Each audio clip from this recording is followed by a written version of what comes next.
Okay. Right. Have you done a podcast? No. Really? No. Cool. Never. This is completely new to me. I like being the first. You are the first. That happens. That happens a lot. I tend to be the first, or someone's like been on one, but it wasn't like the main person. Maybe it was like a band was interviewed, and like the lead singer did all the talking. Yeah. Which is what Exactly. bass players specifically are used to that more than anyone. I was about to say, I'm not usually the guy getting attention. No, bass players probably get the least amount of attention out of any band ever in the history of music. Like even if you told an average person, maybe now our age, but someone in their 40s, people who still know music, rock music, Yeah. to name like famous musicians, they'd start off with like singers, Right. then guitar players, Drummers. then drummers. Then maybe like an esoteric musician who like specializes in something like, oh my, yo my, so good, Sure. like Yep, a cello. Yep. And then you'll get to like a bass player, like maybe if they know like a Victor Wooten. Yeah. Or a, what's his name, Joe, that famous bass player, Jocko. Yeah, Jocko Pastorius. Yes. He was probably like the first really like big bass player that to the point where like people who weren't bass players know him, like a Tom Brady, where like he's a celebrity. It transcends sports, because obviously before Jocko you had James Jamerson and Carol Kay and all that, but like obviously everyone should know that. Those aren't people that normal people know. Normal people don't even know Jocko. I mean, even I was like, what's his name? That's true. But more like he more so than them like became a little more, I don't know, of a public figure, I guess. Right. I mean, John Paul Jones only because of Led Zeppelin. Oh yeah, I guess popular. Paul McCartney. Paul McCartney. But I don't think Paul McCartney counts because he's a vocalist and a songwriter. He's not known for his bass. He's not known for his bass. He's known for being singing and a songwriter, yes. and a Beatle member. Right, exactly. So that's a different thing. Yeah, Jocko for sure was like, and then now like I think conceptually, like not obviously literally or in the plane, but like now the modern Jocko is like Thundercat. I was just about to say Thundercat. Thundercat is the guy that Thundercat like, is people know. I mean, Ariana Grande covered him. Right. Like that. I mean, that's when it's like when a top 40 artist is covering a bass player's song. Like he's almost an exception too, like Paul McCartney, because he also sings. True. He if he also sing. if he wasn't known for his music and singing, if he was just a musician who played bass, it's a good point. It could be different. He might still be like traveling and being a bass player for bands, but I doubt he'd have the same notoriety. It's a hard one. It's because you can't hear it as well. It's because on standard stage plots they're always kind of put off to the side. Totally. All of it well, adds you want to be next to the drummer, and the drummer's in the back. In the back. Yep. It all adds up to why we have this phenomenon of the bass players just being lost. I mean, I kind of love that it's lost. I think the musicians who are of those positions do love it. I do think that the singer does love that everyone is talking to them and looking at them. Man, this secretly, is so similar to a conversation I had with my friend Kelly last night. They might not say it, but then it's like, then why you like it so much? Why are you doing it? Why do you feel so drawn to it? You can't have one without the other. They're married. Would you still do it if nothing came of it? No one saw you, no fame. Would you still be a front person of a band? If there was no front. That's to be seen? That's the question. And I don't want to generalize. I'm sure there's so many vocalists who would. But I'm sure we both know personally many front women and front men who we couldn't say that about. Let's just say that. I would say that the numbers like flip as you go through the band. Like a singer, it's like 80, 90% want the attention, want people to hear and see them. And then as you go down, when you get to bass, it's like 89% of bass just want to be hidden and like, and just want to play. They just want to play. They want to be on time with their drummer, and they want to make sure everything's good. The bed is good for the band to lay on and play on. Man. But, I'm so glad you brought this up, because literally about 12 hours ago, I had a conversation with my close friend Kelly about, we were talking about how our theory is that there's two types of musicians. There's the first type of musician is, and so once again, like I'm going to preface this by saying, now I'm just speaking musicians. I'm not going to stereotype like one is vocalists and one is bass players. I'm just talking musicians across the board now, and it doesn't matter the instrument. In our theory, there's two types of musicians. There's the musicians who use music as a vehicle to get fame, sex, money, attention, clout. Mm-hmm. There's that type of musician who it's a means to an end. Mm-hmm. They want attention, and music is a way to get that because it's a public figure, celebrity thing eventually. There's that type of musician, and then there's the second, which is you really the fact that it's public and you're on a stage like is irrelevant. Inconsequential. Exactly, is irrelevant. It's you loved music. Are we allowed to swear? You can say whatever you want. Yeah, you fucking love music. You're just you. Yeah, like if I could be. Like, we're in Chicago, we're not in LA, so it's irrelevant. But theoretically, like, if I could be just a session player and, like, I never played in front of people again, but I was playing with Killing Musicians on records and getting paid for it enough to make a living, I would be totally fine with that. Yeah. And a lot of people have a hard time believing that. And I think it's because, I agree with you, actually. I think there's more on the first part than on the second one. That's sad. I think that it's like a 70-30 or 75-25. So depressing. In my experience. You're probably I'm not. Experience. You're probably right. It's just that makes me sad. But it's not. It depends on what tier or level we're looking at. If you're looking at a scene, a city that's not like an LA, a New York, a Tokyo, a London, a Paris, like something that large, where it's a city center for all art and expression. But a city like Chicago, where it's a working class city where people actively choose to go to that is a great the point. arts, even though it's not known for it. It's known for cultivating it, but it's not known for a launch pad. No, it's not known for like it's a working class city. Working class city. Nailed it. So you do it, depending on certain scenes in certain areas, you will find more musicians on the lower end that are willing to just do it. They want to just play music. Like what you said, if they could just be in the background on albums and play shows, right. As long as they're doing it. As long as I'm be able to make a living. You just want your name credited and to get your check to do the work, but you want to do the work first. The check just comes as like a cool, funny money byproduct of playing the art, right? Like when you really get paid to play music, sometimes you're like, this is odd. Like I just did what I wanted to do anyway, and I got paid to do it. It's strange for a bit, but I mean, I don't want to pretend that like I want to be able to do music for a living and not do anything else. So the money is certainly important. Absolutely. But it's important just to the means to the end to support my life so I can pay my rent and buy food, you know. And not even live a lavish lifestyle. Just exactly. get by. Just a working class. If I could just be a working class lifestyle. musician, just like my dad was a working class steel worker, but he got by. Bingo. So if I could just get by and pay the rent and pay the loans and get a car, not a lot of cars, not even 3 cars, but just one car that works, like just to get me to the gigs. Right. If I could do that, then that's it. Whereas some people, the first half, that larger percentage want more. They want to have more things. They need more things. They want. Right. And so, yeah, if you're in a more local band, in a local scene, in a working class city, you'll find that percentage, I think, shifts. I think you'll find more people that are just want to do it. But if you go to a more superficial place or a less local scene, it's more to have a launch pad to make it, I think you'll find more of the superficial ones.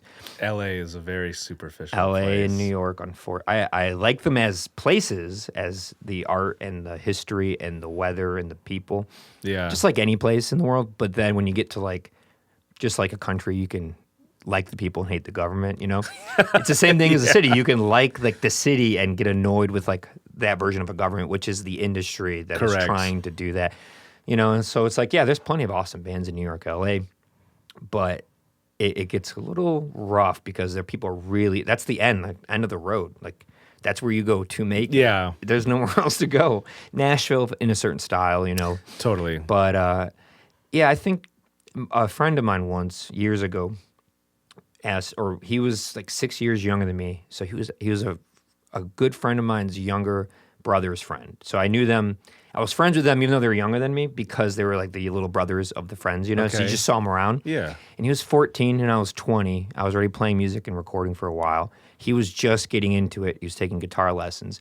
And he told me that his guitar teacher told him that people only play music for 3 reasons, what you just said. Oh, shit. Fame, women, or money.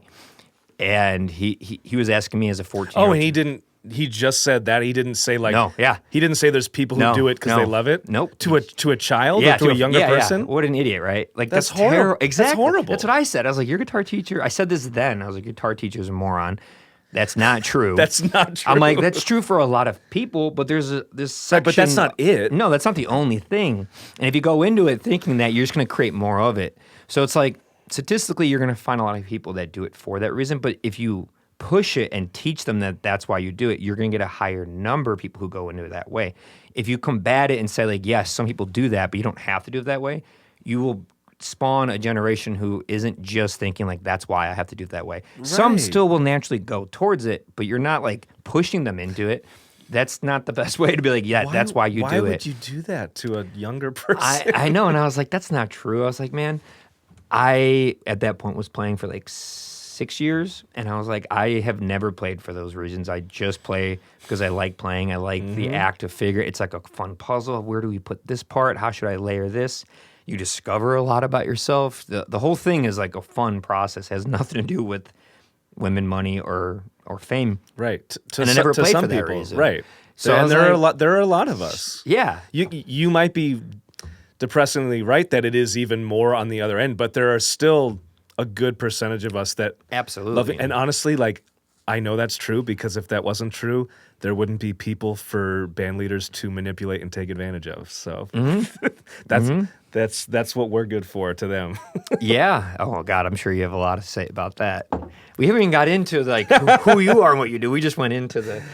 That's fine. I'd rather Yeah. talk about Well, conceptual stuff. You're an amazing bass player. I'll tell everyone how I know you, and I've Thank worked you with for you. saying that. You're welcome. I wouldn't say if it wasn't true. If it wasn't true, I'd be like he's a nice musician. Like he's a nice guy. He's a nice guy. There's always a way you could still be nice without That's saying totally true. things that aren't, I don't like to puff people up. I don't like to lie to No. people's faces. No, and you are a nice guy, so I could be like, yeah, he's nice. But if you are exceptional at bass, I will throw that in there too. And you also have one of the coolest, you had one of the best bass DI tones at DZ Fest we ever had in 2022. Heck yeah, and that has The nothing. sound guy, my sound and guy that still has- brings it up. and that has nothing to do with me. That has to do with this. This podcast has been sponsored by Noble DIs. Jack at Noble. He's a one-man operation, and man, if you're a musician looking for a great tube DI, Noble is the way. And I've done a lot of touring, and I'll be across the continent, and like I'll be in Denver, San Francisco, like LA, Seattle, and more often than not, I'm not kidding, not every night, but more often than not on tour, the sound person, they see my Noble and they go, "Oh shit, you have a Noble. This is going to be an easy night." Like sound people know. Oh, yeah. Yeah. Like it's crazy. That's the beauty of being. But I love compliments like that because it has nothing to do with me, so I can agree and be like, without being arrogant, I can be like, yeah, I believe you that was the best bass tone you've ever gotten because I love that Noble. It's 100%. But you had the wherewithal to use it. Thanks to. Did you buy from them, or was it given to you? Oh no, I bought it, but I heard about it from Tim LaFave, really famous bass player who played with Tedeschi Trucks.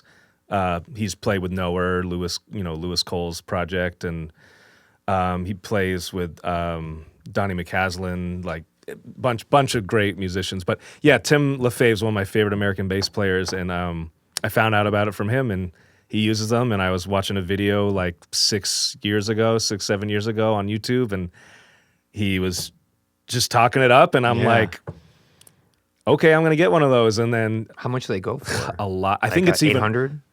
no, it's even more now. When I bought it in 2019-ish, it was $1,000. For a And a mono channel. oh yeah, It's But- tube though.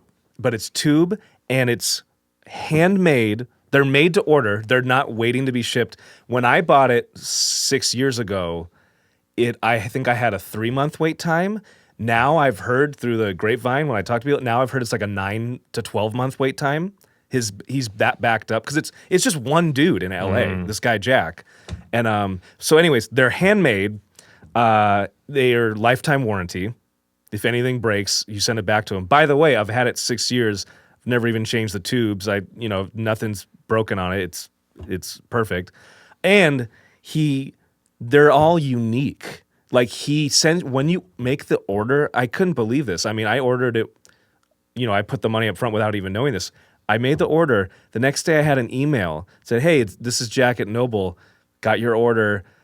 I make these specific for everyone. Like what styles of music do you play? Are you more of a studio session player or a live performance?" And he tweaks them to like the genres you want and like what kind of tone, and if you do studio or live more, like it was worth every penny. That's so cool. Yeah. That's so cool. And what people don't know about how you can get away is he like a one-man business? Yeah. How you can get away with doing that and doing like the lifetime warranty is, if you don't know this, that type of technology is very modular and very easy to fix and work on, like old tube technology, because there's not a bunch of small components. There's no microchips. Right. You might not even have transistors. You might not have any types of chips. There's no AI. There's no smart chip that can melt because it's liquid metal. That's so like there isn't a cool. PlayStation 5. You can't fix that stuff. That's like insane. But if it's just Modular. vacuum tubes and diodes and capacitors that are all point-to-point little units that if something breaks, you just desolder it, put a new one in. It's like a little puzzle, but it's not complicated. It's not Right. It's just that person's charging that much for the knowledge they have to be able to do it. Yes. But the actual technology is from the 50s, 60s. Yes. So it's not like new. They just use better components and have, gotten all of the math and kinks out of the way to where it's more precise now. But to fix it, if you were to take off the housing and you knew what electronics looked like, to fix that stuff is so much easier than a solid state with a bunch of microchips and all these modular or all these amp simulators and stuff into it. Like, have fun fixing that. That's advanced stuff. It's cool, but it's not as easy to work on. It's the same thing as an old, dryer or an old washer machine that just works on a belt. It's a very simple thing to fix. Right. Or you're preaching to the mechanical choir. Or, my newest car is a 1992. Like easy to work on. Old cars, Super easy to work on. Easy as fuck to work on. Everything's mechanical. There's no computers. It's crazy. I watch a lot of.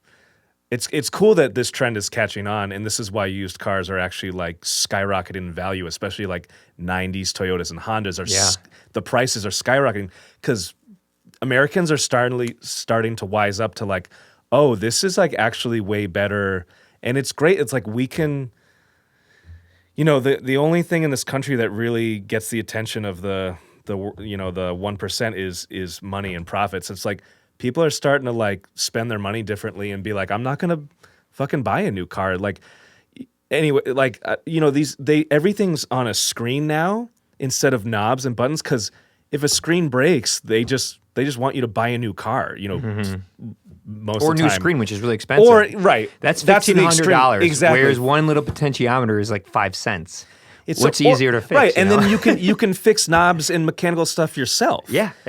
Like this is so silly, but like, I'm so extreme with it that like, I had a 1994 car, which at the time was a luxury, what do they call it? Like a, whatever, but like a luxury car in 1994.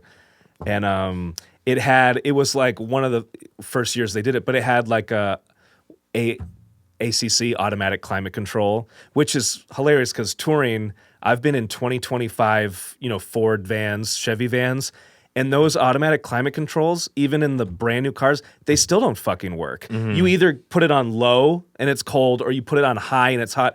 If you put it on 78, 72, like I've done that in brand new vans, doesn't work. It's just so stupid. So anyways, I had a 1994 car that was my only car that had an automatic climate control, and it wouldn't work. It was so stupid, and you can't fix that yourself. If I was more expert, maybe, but you're supposed to like just buy a new one and I sold that car and I got a car that's like literally almost the exact same car, like same engine, What car same is it? model. It's a Saab 9000. Okay. But it's 2 years earlier, and the only thing that's different, stylistically, there's some aesthetic differences, but it's, as far as like practical stuff, it's the literal exact same car, same engine, same platform, same transmissions. The only difference is I got one 2 years earlier when it was still mechanical climate control, yeah. which if that, first of all, it works because you're literally just moving what's called a heater valve. Yeah. So you have your knob. There's a rod that goes from the knob to the heater valve. When you move the knob, it physically moves a little door open and shut. Yeah. So you actually can get those subtle temperature differences. Like, I'm just going to open the heater valve a little bit and it'll be a little warm. You know what I Right. mean? And you don't have to worry about, okay, I either have to go all the way down to 60 or all the way up to 82. You know, it's like none of the subtleties, in my experience, even with new cars, the subtleties in automatic climate control don't work. So it's like, not only is that nice, but they're so easy to fix. I mean, I've my hobby is like vintage cars. I've owned a lot of vintage cars over the last 5 years, and I've replaced a lot of heater valves, and it's super easy to do. If that stuff breaks, you just put a new heater valve. It's just all mechanical. So yeah, You have a 92? That's my newest car is Yeah. a 92. No, absolutely right. Everything, not just like that. That's a great example, you know? Right, The but that's heater what I valve, mean, but like, every component, a window. Mechanical components. A mechanical window versus an automatic window. Crank windows. Yeah. Easier to fix. Mechanical locks. In fact, yes. if you lock your keys in your car, those cars are way easier to break into, which Bingo. it sounds funny, but man, I've gotten good with a coat hanger. Breaking into my own car, for the no, record. You've had that. Oh my God, I've gotten so good at it. When it happens, I instantly know what to tell the person. Go to your house, I need a wire hanger, and I'll be right here. And I'll start getting the car prepped. I'll start prying the top of it, get in there. It's, depending on the car, some of the hooks are hard to get.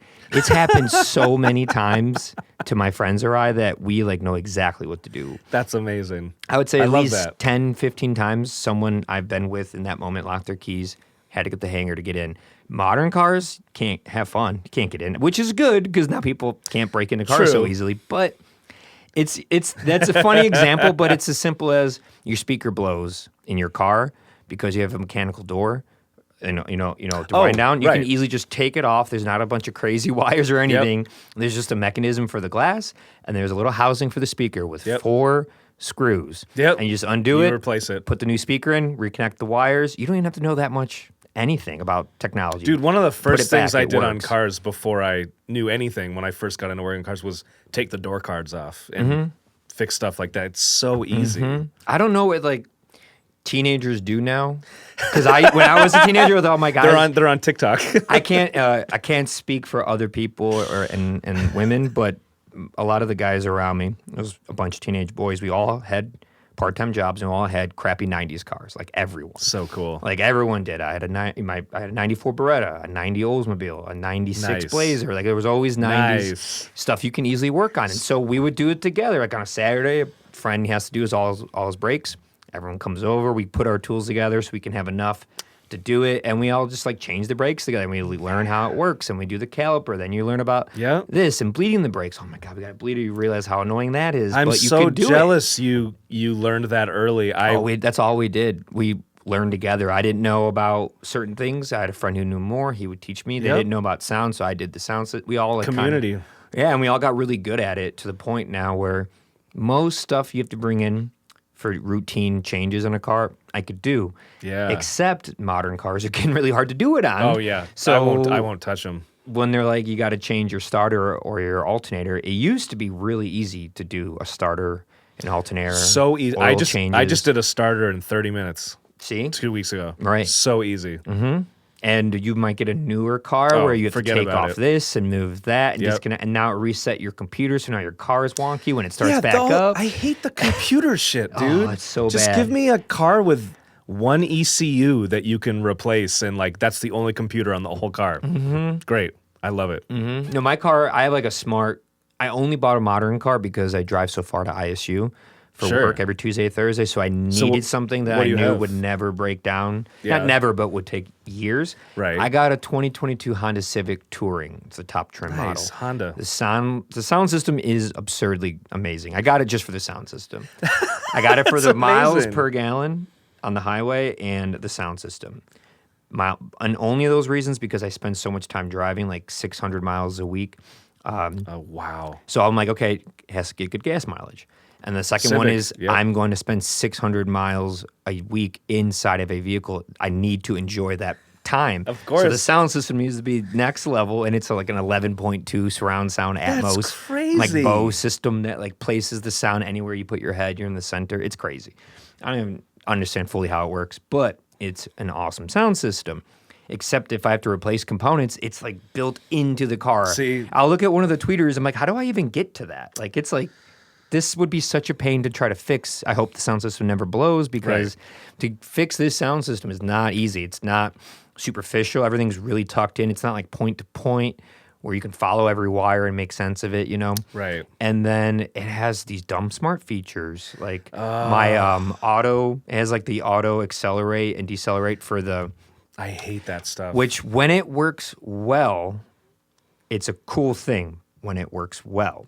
The reading of the lanes is dangerously not accurate to where you might kill yourself. I was about to say like, that. Don't think that it's just going to guide you everywhere because sometimes it sees a weird like tire like burn-off mark. Like, you know how some people slam their brakes and their tires make right around the road? It'll think that's a line and start following that. It'll see a construction line. You know, they like will take off the paint and they'll still have like a little bit of a line left because they did construction. Yeah. It'll follow that and might take you right into a wall. You can turn that off though, right? You can, I think. You can. You can turn it on and off, for sure. On rental cars, I fucking hate this is similar. I don't know if you're referring to the exact same thing. On rental cars, they have like lane assist. The lane corrections. Yeah. Oh, I fucking hate that shit, and I always turn it off because like you'll go to change lanes and it'll push you back. It's like, no. Do you know how dangerous this could be? It's dangerous. You have to actually be kind of strong off. to be like to ignore it and go past it and correct it. The same thing with the braking. It's auto braking is dangerous. It'll like slam the brakes on you, and you're like, whoa, like you're not ready for it, and you're like.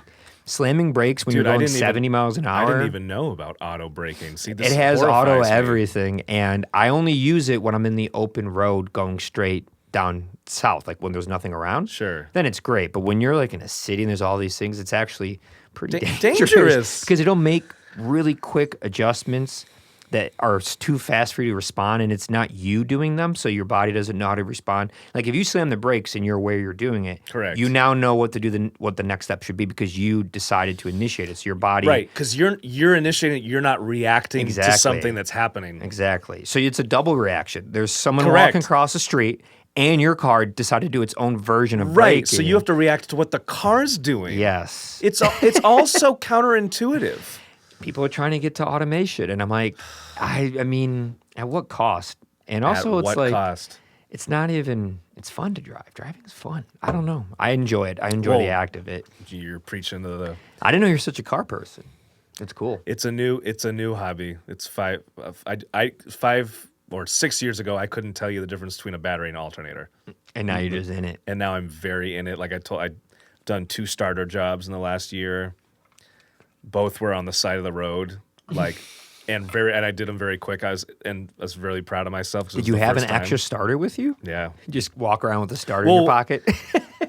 Yeah. Well, also, they were both like near my house too. Like the first time, it was like 2 blocks from my house when it died, so that was very convenient. So I actually might have not had it in the car, but it broke down 2 blocks from my house, so I just walked home and grabbed the starter and went back. So for all intents and purposes, I did have the starter on me. I didn't, but I got lucky and it died by my house. But yeah, it's like, older cars are so...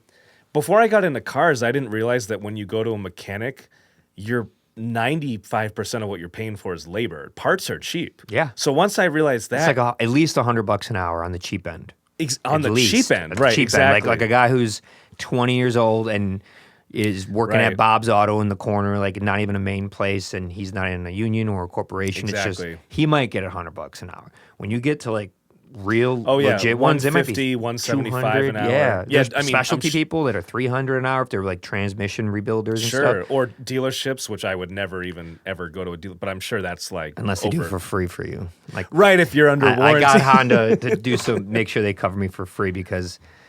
I hate buying cars at a car dealership. It's the worst. And no offense to car dealerships or mechanics or people or car salesmen. But when you I'm know giving, a lot about I'm cars, giving, it's even worse. I'm giving offense to car dealerships. On the record, I hate car dealerships. I hate them too. I love mechanics though. Mechanics are awesome. I love mechanics. I don't like car dealerships and a car dealer person, whatever you call them.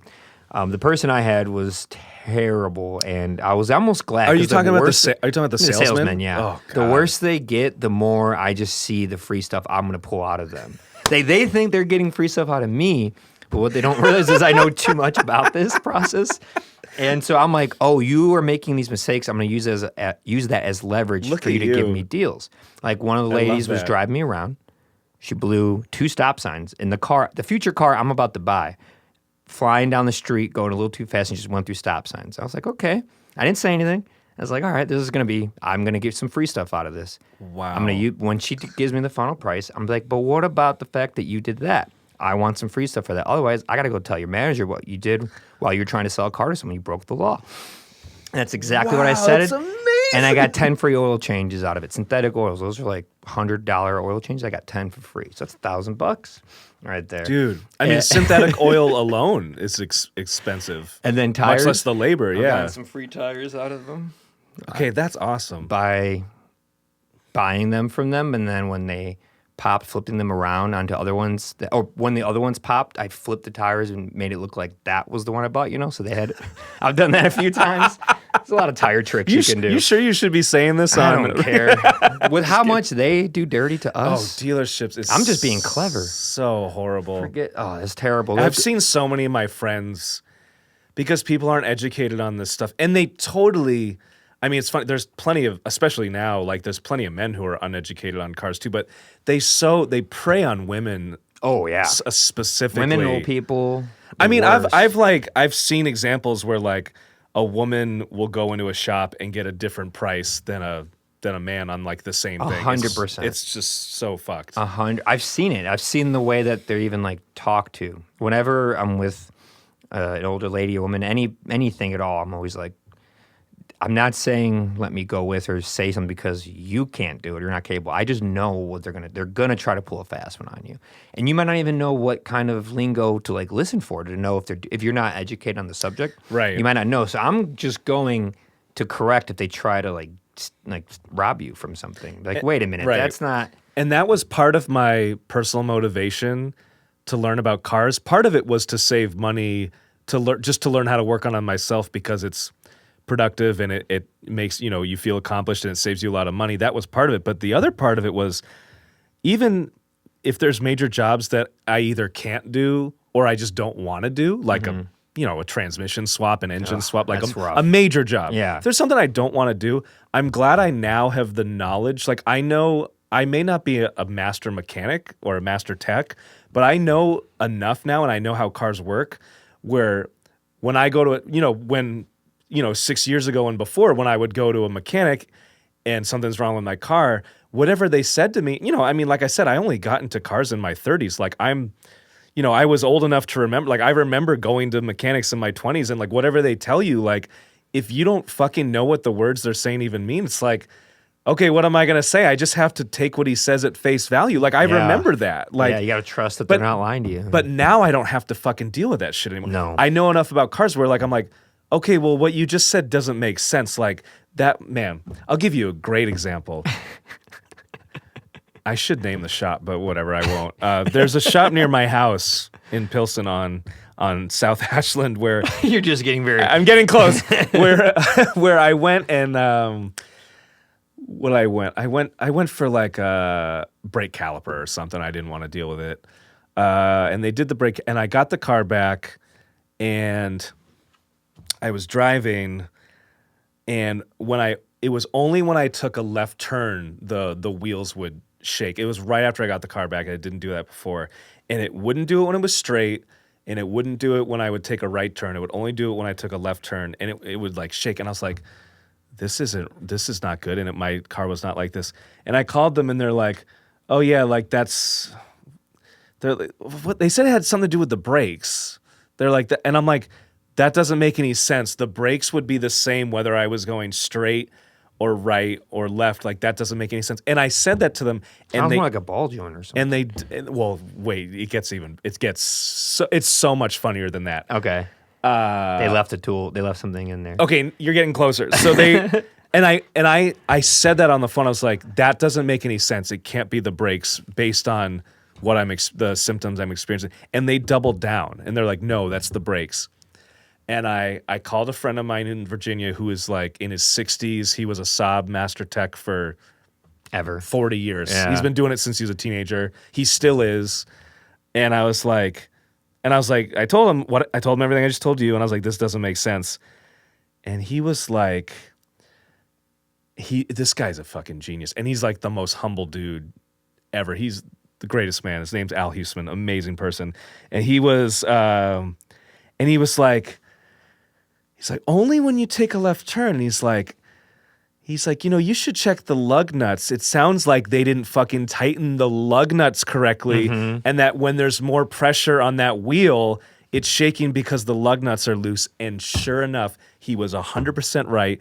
This fucking professional shop Didn't even put the tire back on, didn't right? even put the wheel back on correctly. And they have good impact guns. And dude, the lug nuts were loose. That's super dangerous. That's so also dangerous. I've seen people that had that problem. The tire came off. They're grinding on the street. Bro. Like it's and that if you're going 80 or 90 on I-55, 294, like you're gonna kill you and everyone around you if that happens. Right. They forget it. That happens. They forget a tool. They forgot to put one of the bolts on the brake calipers. They are not perfect. Yeah. No, they're not. They're just someone who started doing a job. And what you said is a good thing for any subject matter is know enough to know when you don't know and what you do know, and the best way to fix or improve on that thing. It could be instruments. It could be houses. Totally anything. It could be anything, but it's good to know at that least 10% will go farther than you realize, because you'll know like, oh, wait, that doesn't – say you know just enough about hot water heaters to know that 90% of what goes wrong with them is the thermocouple just breaks, and it's a $15 part. It's right down there. Super easy. Look at that. But if you didn't know that one thing, every time you're by yourself and it doesn't work, so you call a mechanic, they go, yeah, you need a whole new one. It's going to be $800. Or could it just been $15? Or even if they come, even if they don't, I mean, that's worst case scenario. Even if they come and like look at it, they're going to charge you for their time. Yeah. And they're like, yeah, I'll replace it. And they're like, how much is the bill? It's $200. Yeah. That was a $15 part, and they charge you $185 for the time and the maintenance and all that. Which doesn't take them that long. No. If a person sees that, they're like, all right, I'm going to have my lunch down here, take my sweet. Exactly. Yeah, sorry, it was real hard. Took a couple hours. That's going to be, $215. You're like, what? It was a $15 part from Menards or Lowe's. I think the move of society towards automation, I think not just automation, but automation and the concept of like, don't repair your own stuff. Like, you don't have to know anything. Like, leave it to us. And, if it breaks, buy a new one. I think this is all very, very intentional. 100%. I think planned obsolescence. Yeah. I think it's very intentional. And I say this because I have a lot of, like I said, 92 is my newest car. I have a lot of old cars. I have a 78, couple mid-80s. And like my 78, Where do you store all these cars in the city? A good friend of mine, Chris, he has a spot that his family owns that just has a big gated lot that no one uses. In the city? In the city. Oh, close to my house. I don't want to say where it is. Don't say any of that. But like, exactly. But it's close to my house. And, don't even say it's close to your house. Well, that's vague. It could be in any direction. But it's convenient for me, conveniently close, and it's he's a close friend, and his family's just owned this property for many, many decades, and it's just like fallen into disrepair. So no one uses the home, but there's a big, huge gated lot, and he essentially rents it to me for free. He essentially lets me keep my cars there for free. That's amazing. That's a good friend. He's a very good friend. He does charge me, but let's just say it is such an arbitrary amount that he's basically letting me store my cars for free. He's a really good friend. $33 a month. I just want my coffee for the week. Yeah. I mean, he's a great friend. It's super generous of him. But what I was going to say was, like, in my 78, I have the original owner's manual. It came with the car.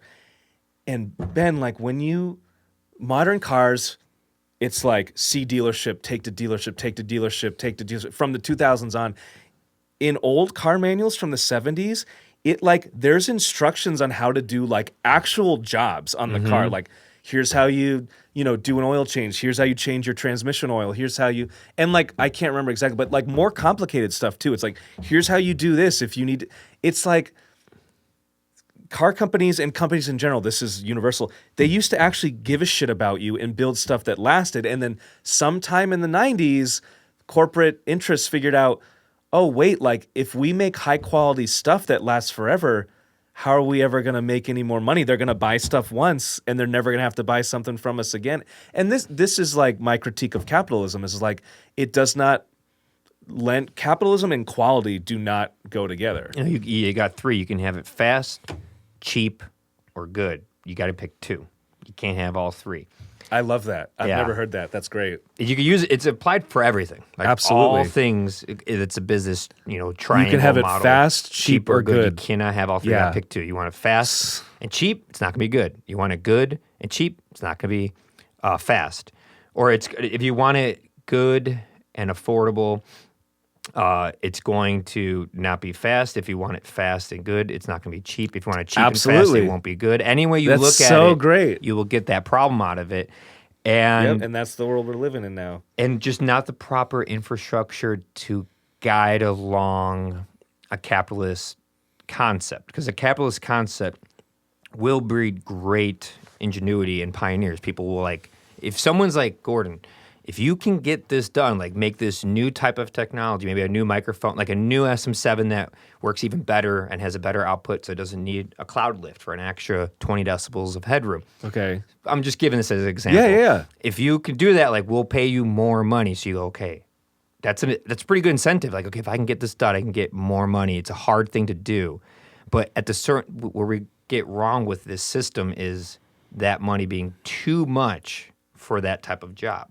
Too many people inflate what they should get for doing something. And when that started to happen, 40s, post the war, 50s, 60s, we actually had an insane economic boom where people could work at a car factory in Detroit and make a living, afford the own car that they just put together. Yeah. And the people who run the company still make good money. They're just not making $100 billion. They're just making $350 million, which is still a lot of money. It's the point where like it makes no difference to your quality of life. It doesn't do anything. That's what I hate about it. And that's where we got out of hand, and they started setting stuff across countries in the late 60s, 70s, going out of town, and it took time to catch up with us. But then it was that's why cars and everything started sucking in the 80s. It was like the 80s. It started to be noticeable. Yep. And by the 90s and 2000s, it was apparent across everything. It wasn't just cars. It was everything. Oh, everything. A washer, a hot water heater, a computer, a camera. Everything started getting this planned obsolescence. Yeah. Started on purpose. Intentionally. But the funny thing is, whether you shoot yourself in the foot is the idea like, well, if we make it really good now and the car lasts 20 years and they're not coming back to us, we won't make money off that. But what they don't know is the longevity you get for your corporation for hundreds of years. You get lifelong fans that will go you forever. Brand recognition. Exactly. Quality. I will be an apostle for your Honda. If your Honda car is awesome, I could work on it and it lasts 300,000 miles, I will never shut up about it. I will do all the advertisement for you. In fact, your car does it for you.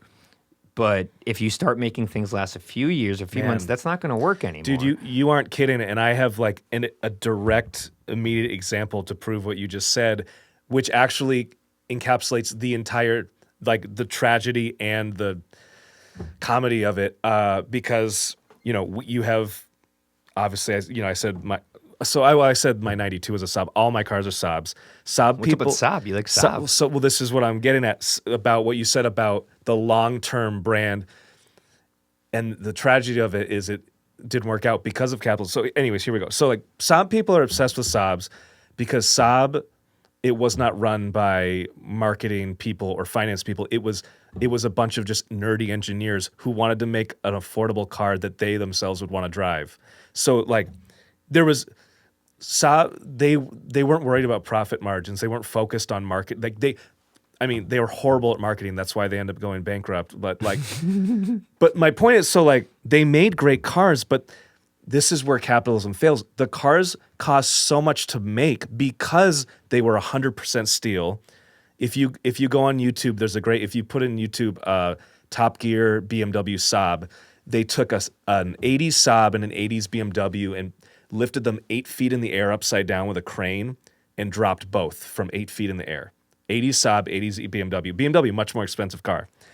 The BMW crushed like a sardine. Your head would have been gone. They dropped the Saab. The roof moved maybe an inch. It moved so little you could literally still open the doors.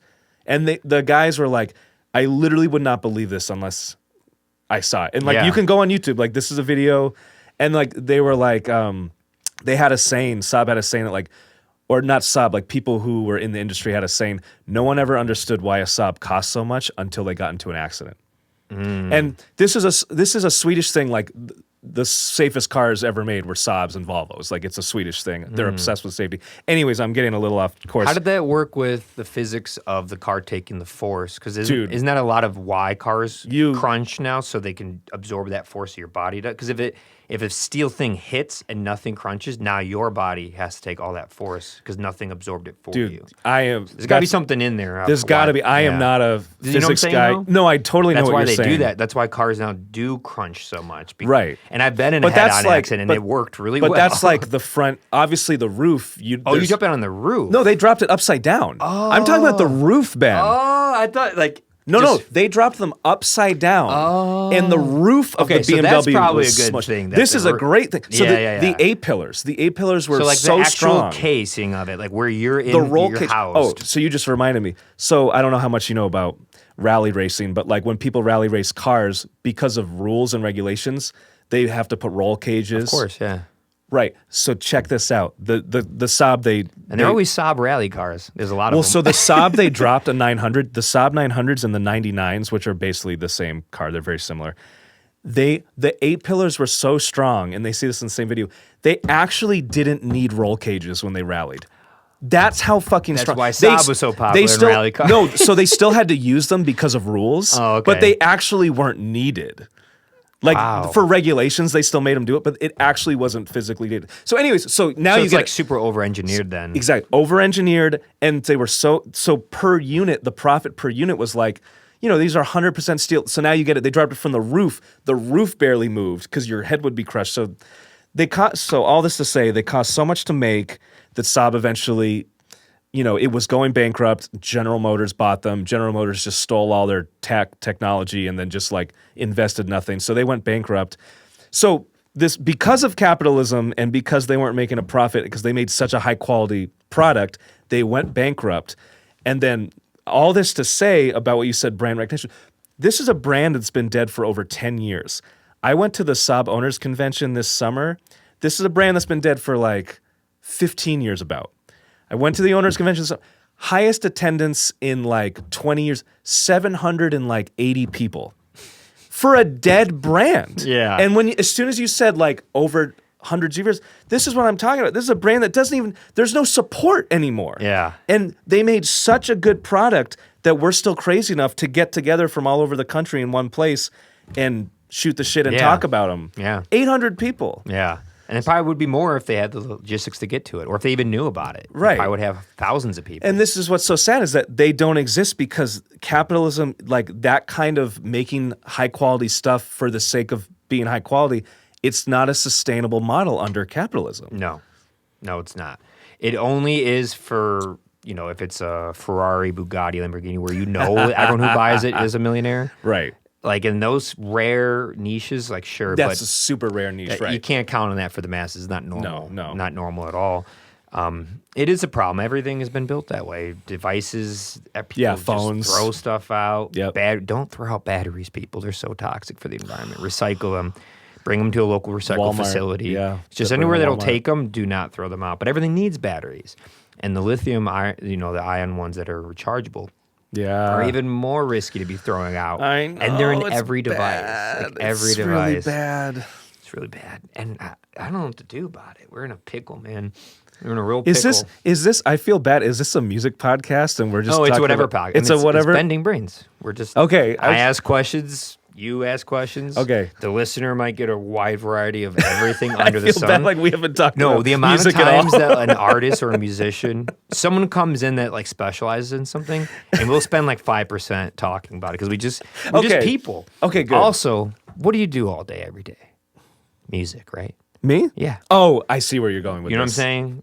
Right. It's what like, do I do all day? So like finally we don't have to do it. When musicians hang, I mean, it's the same thing with my homies, my band members. Like we don't talk about music because that's all we do. And that's the funny thing is fans, and it's cool. Like we need fans and we need people who are fans of music because they pay our bills. But like, it's just so funny when people go up and talk to famous musicians. Like they mostly want to talk about music and be like, it's like, man, it's like that's the last thing they want to talk. Perfect example. I played a festival, New York City Winter Jazz Fest a couple years ago, and Tim LaFave, the bass player I was talking about, who I'm a huge fan of, he was also performing at the same venue at about the same time at Winter Jazz Fest. And I'm originally from New England, and What part? so my mom's from Massachusetts and my dad's from Maine. Okay. So I grew up between the two. So like New England, Maine, Massachusetts. So I'm from New England. I don't know if you know this. New Englanders we are really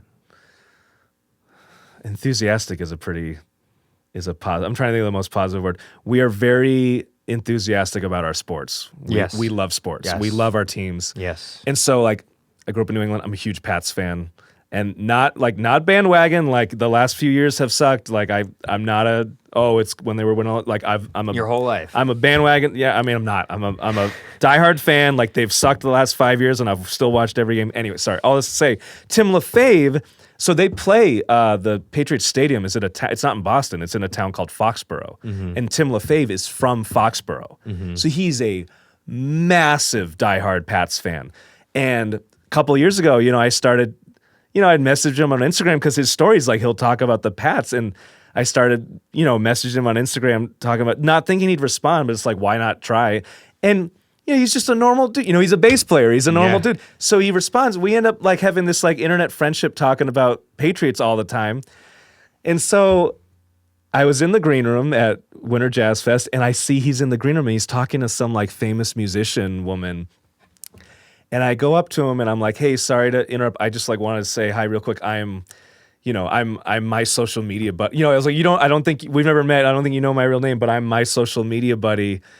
We talk about the Pats, and he like knew and his face lit up, and he was like, he's talking to like this famous musician, and he completely was like, oh, excuse me. And he's like, gave me this big hug. He's like, he wanted to talk about sports. He's like, let's talk, because he's in this room with musicians, and like, what do we talk about all the time? We do music every day. He's like, and we just talked for like 30 minutes about the Patriots and sports, and it's like, I thought that was such a cool moment for me, because I'm like, we have a connection on something that's not music, and that's exciting for him, because he's a famous bass player. Like, what does everyone want to talk about? Oh, dude, I love your bass tone. Right. I love your bass playing. It's like, I'm like, yo, what do you think about, them firing Belichick? And he's like, oh, it's not what they normally get. So No, yes. not ever. Most people don't realize that.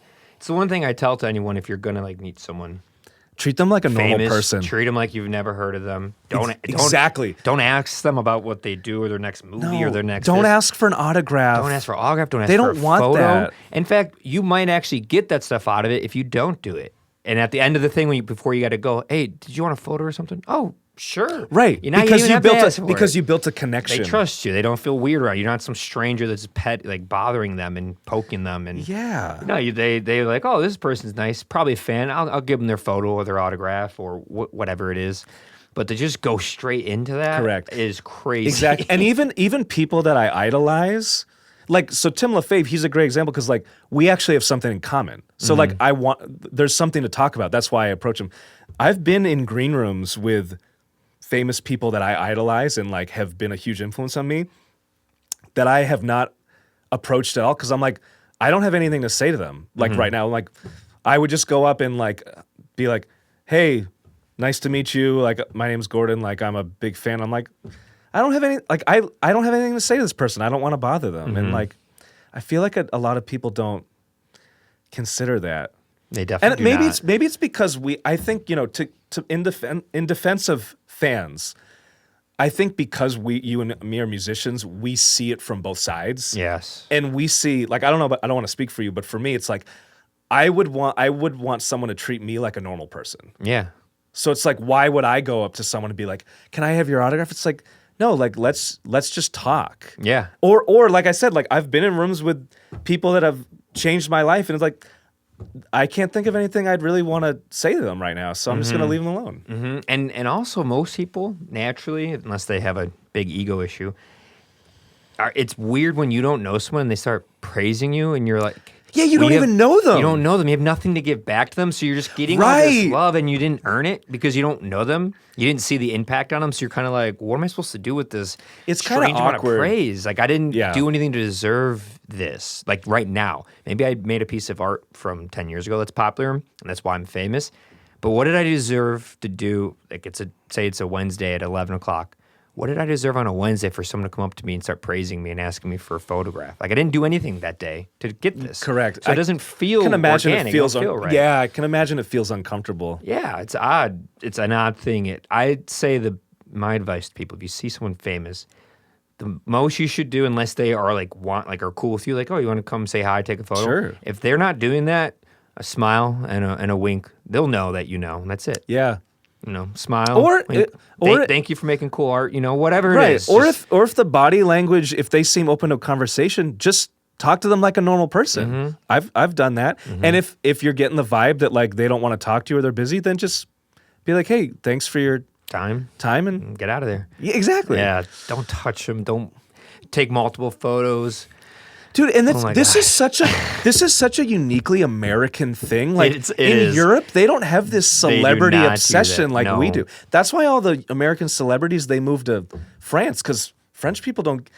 I'm give a going there shit. next week to record bands. Yeah. Oh, To shit, Paris. that's so cool. Yeah, I'm going there. Are you going to Paris? Where are you Yeah, going? I'm going to Paris. Staying in Paris. I've never been to Europe. This is my second time going to Paris. I'm going to record. I think I got like about 5 or 6 bands lined up. I'm excited. No shit, that's awesome. Yeah, but it's the same way there. When I have been there, I realize I'm quite We're based on what you're saying. We're both quite European in our approach to like society. Yeah. Which is a bummer because we live in America. Because we live here. It is not like that here. I'm like, I don't want to bother anyone. I don't want anyone to bother me. Mind my own business, do my own private thing with the freedom I've been granted, but not bestow my idea of freedom on others, which is a big misconception people have about freedom. It's a free country. I could do whatever I want. It's like, yes, you can, but there's consequences. No to one that. said to be doing it that way. That way is just insensitive and rude to the social norms around you. Inconsiderate. Yeah. Like the beauty of having an idea of a country like this is I can think whatever I want in a private situation. I could decide to put up 2 mics, and you and I can decide to come here when we want to, record it legally without any problems, say literally whatever we want, and put it out there. And then the people who watch it have the freedom to either watch it because they want that content, or they can go, this isn't for me. They don't have to. That's what freedom is. Choice. You have choice. There are countries where you don't have choice. It doesn't mean, well, now that I have my own freedom, I'm going to go run around naked and do whatever I want. It's like, there are social things that have ramifications to your absurd idea of what you think freedom is. That is not the same thing because it's not. Is it freedom if you're making other people feel uncomfortable the whole time? Now, do they feel like they have freedom? No, they feel like things are being bestowed upon them they didn't agree to. That's not true freedom. So it's like be and feel however you want and think what you want. But don't just shove that on to everyone else. That now you're taking away what their version of freedom is, which is the ability to express and feel what they want. You're getting in the way of that. Europe or France definitely got that figured out much better. They're like, we don't give a shit about anything, about what you have to say or what you feel, how much money you have. Just like be yourself, be polite, say bonjour, and like move on, and like nobody cares. Yeah. But there is one downside to that. They don't have a lot of pressure in society. Same thing with like England and London for people to be like pioneers and like go-getters. Because I think it comes from thousands of years of being peasants, everyone. And like if you think you're better than me and you can, have success, like who do you think you are? You think you're better? We're all peasants. Like none of us are going to make it. We're all going to die. This is feudalism. I don't think they never left their mentality. They're like, don't think you're better than me. Like they have that. Whereas in here, you might have a parents like, I believe in you, honey, you can make it. You can be the best basketball player or the best musician. You can do it. They're like, they're too realistic. They're like, Probably not. I wouldn't. I would not put all your eggs in that basket. I'd maybe just like keep it safe. Maybe get that kind of job. That's not really conducive. I mean, that is one of the few great things that we do have in our inheritance of this country is like the ambition. It's the one thing that does set America across. That's a good one thing. If you go to Europe, for those who don't believe this, go to Europe, go to France. Guess what you're going to hear in every restaurant? American music. Oh, I was just going to say, That's like, all I heard. I didn't hear any French music. It was American music. I mean, Bad Bunny, Taylor Swift. I mean, you name it. I mean, like, I only heard American music. Right. No matter where I went, on the street, there were people playing American songs in English. Probably didn't even know what words they were saying. They were just repeating famous words. Brown Eyed Girls, very famous in a lot of countries where they don't speak English. They could just repeat it because American culture is so, because it's been allowed to go the extra mile in every way, from art to film to acting to even bad stuff, but culinary arts, music, fashion.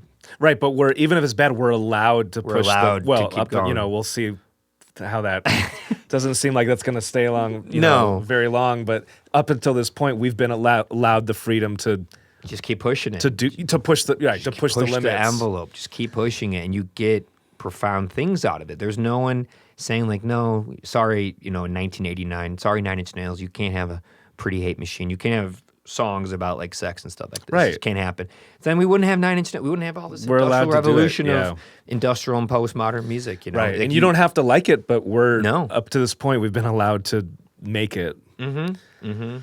And it's a beautiful thing, but I think there needs to be a balance. If we could take that and mix it with the humbleness and the peacefulness of France or of Paris, where they're like, they have a collective of like protecting each other. Like they have crazy stuff on their trains there, like we do, except at a certain point, if it gets out of hand or too crazy, everyone isn't just going to like run away and back away. Everyone will come together and try to protect that woman that's being robbed. They were literally like the society of France will be like, stop that man, that's not good. In Chicago, they'll be like, they're either going to film it or try to get off the train and be like, figure it out on your own. Like that's so true. Because we have an individualist mindset. So if you can combine them a little bit better, it would be great. Yeah, be great. And it sucks because they're both really cool to have both of that in your society.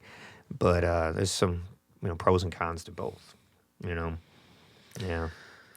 What brought you to Chicago, by the way, from New England? Oh yeah, college music? No, I went to college out there. Yeah, I wanted to. New England is the cost of living is so fucking ridiculously expensive. It's unbearable for even normal 9-to-5ers. It is ridiculously expensive out there. So, what state did you go to college in? Massachusetts. Did you go to Berkeley? No, I could have never afforded that. So I used my mom's in-state residency. So I was able to. So the one cool thing about Massachusetts is like New England has some of the best state universities in the country.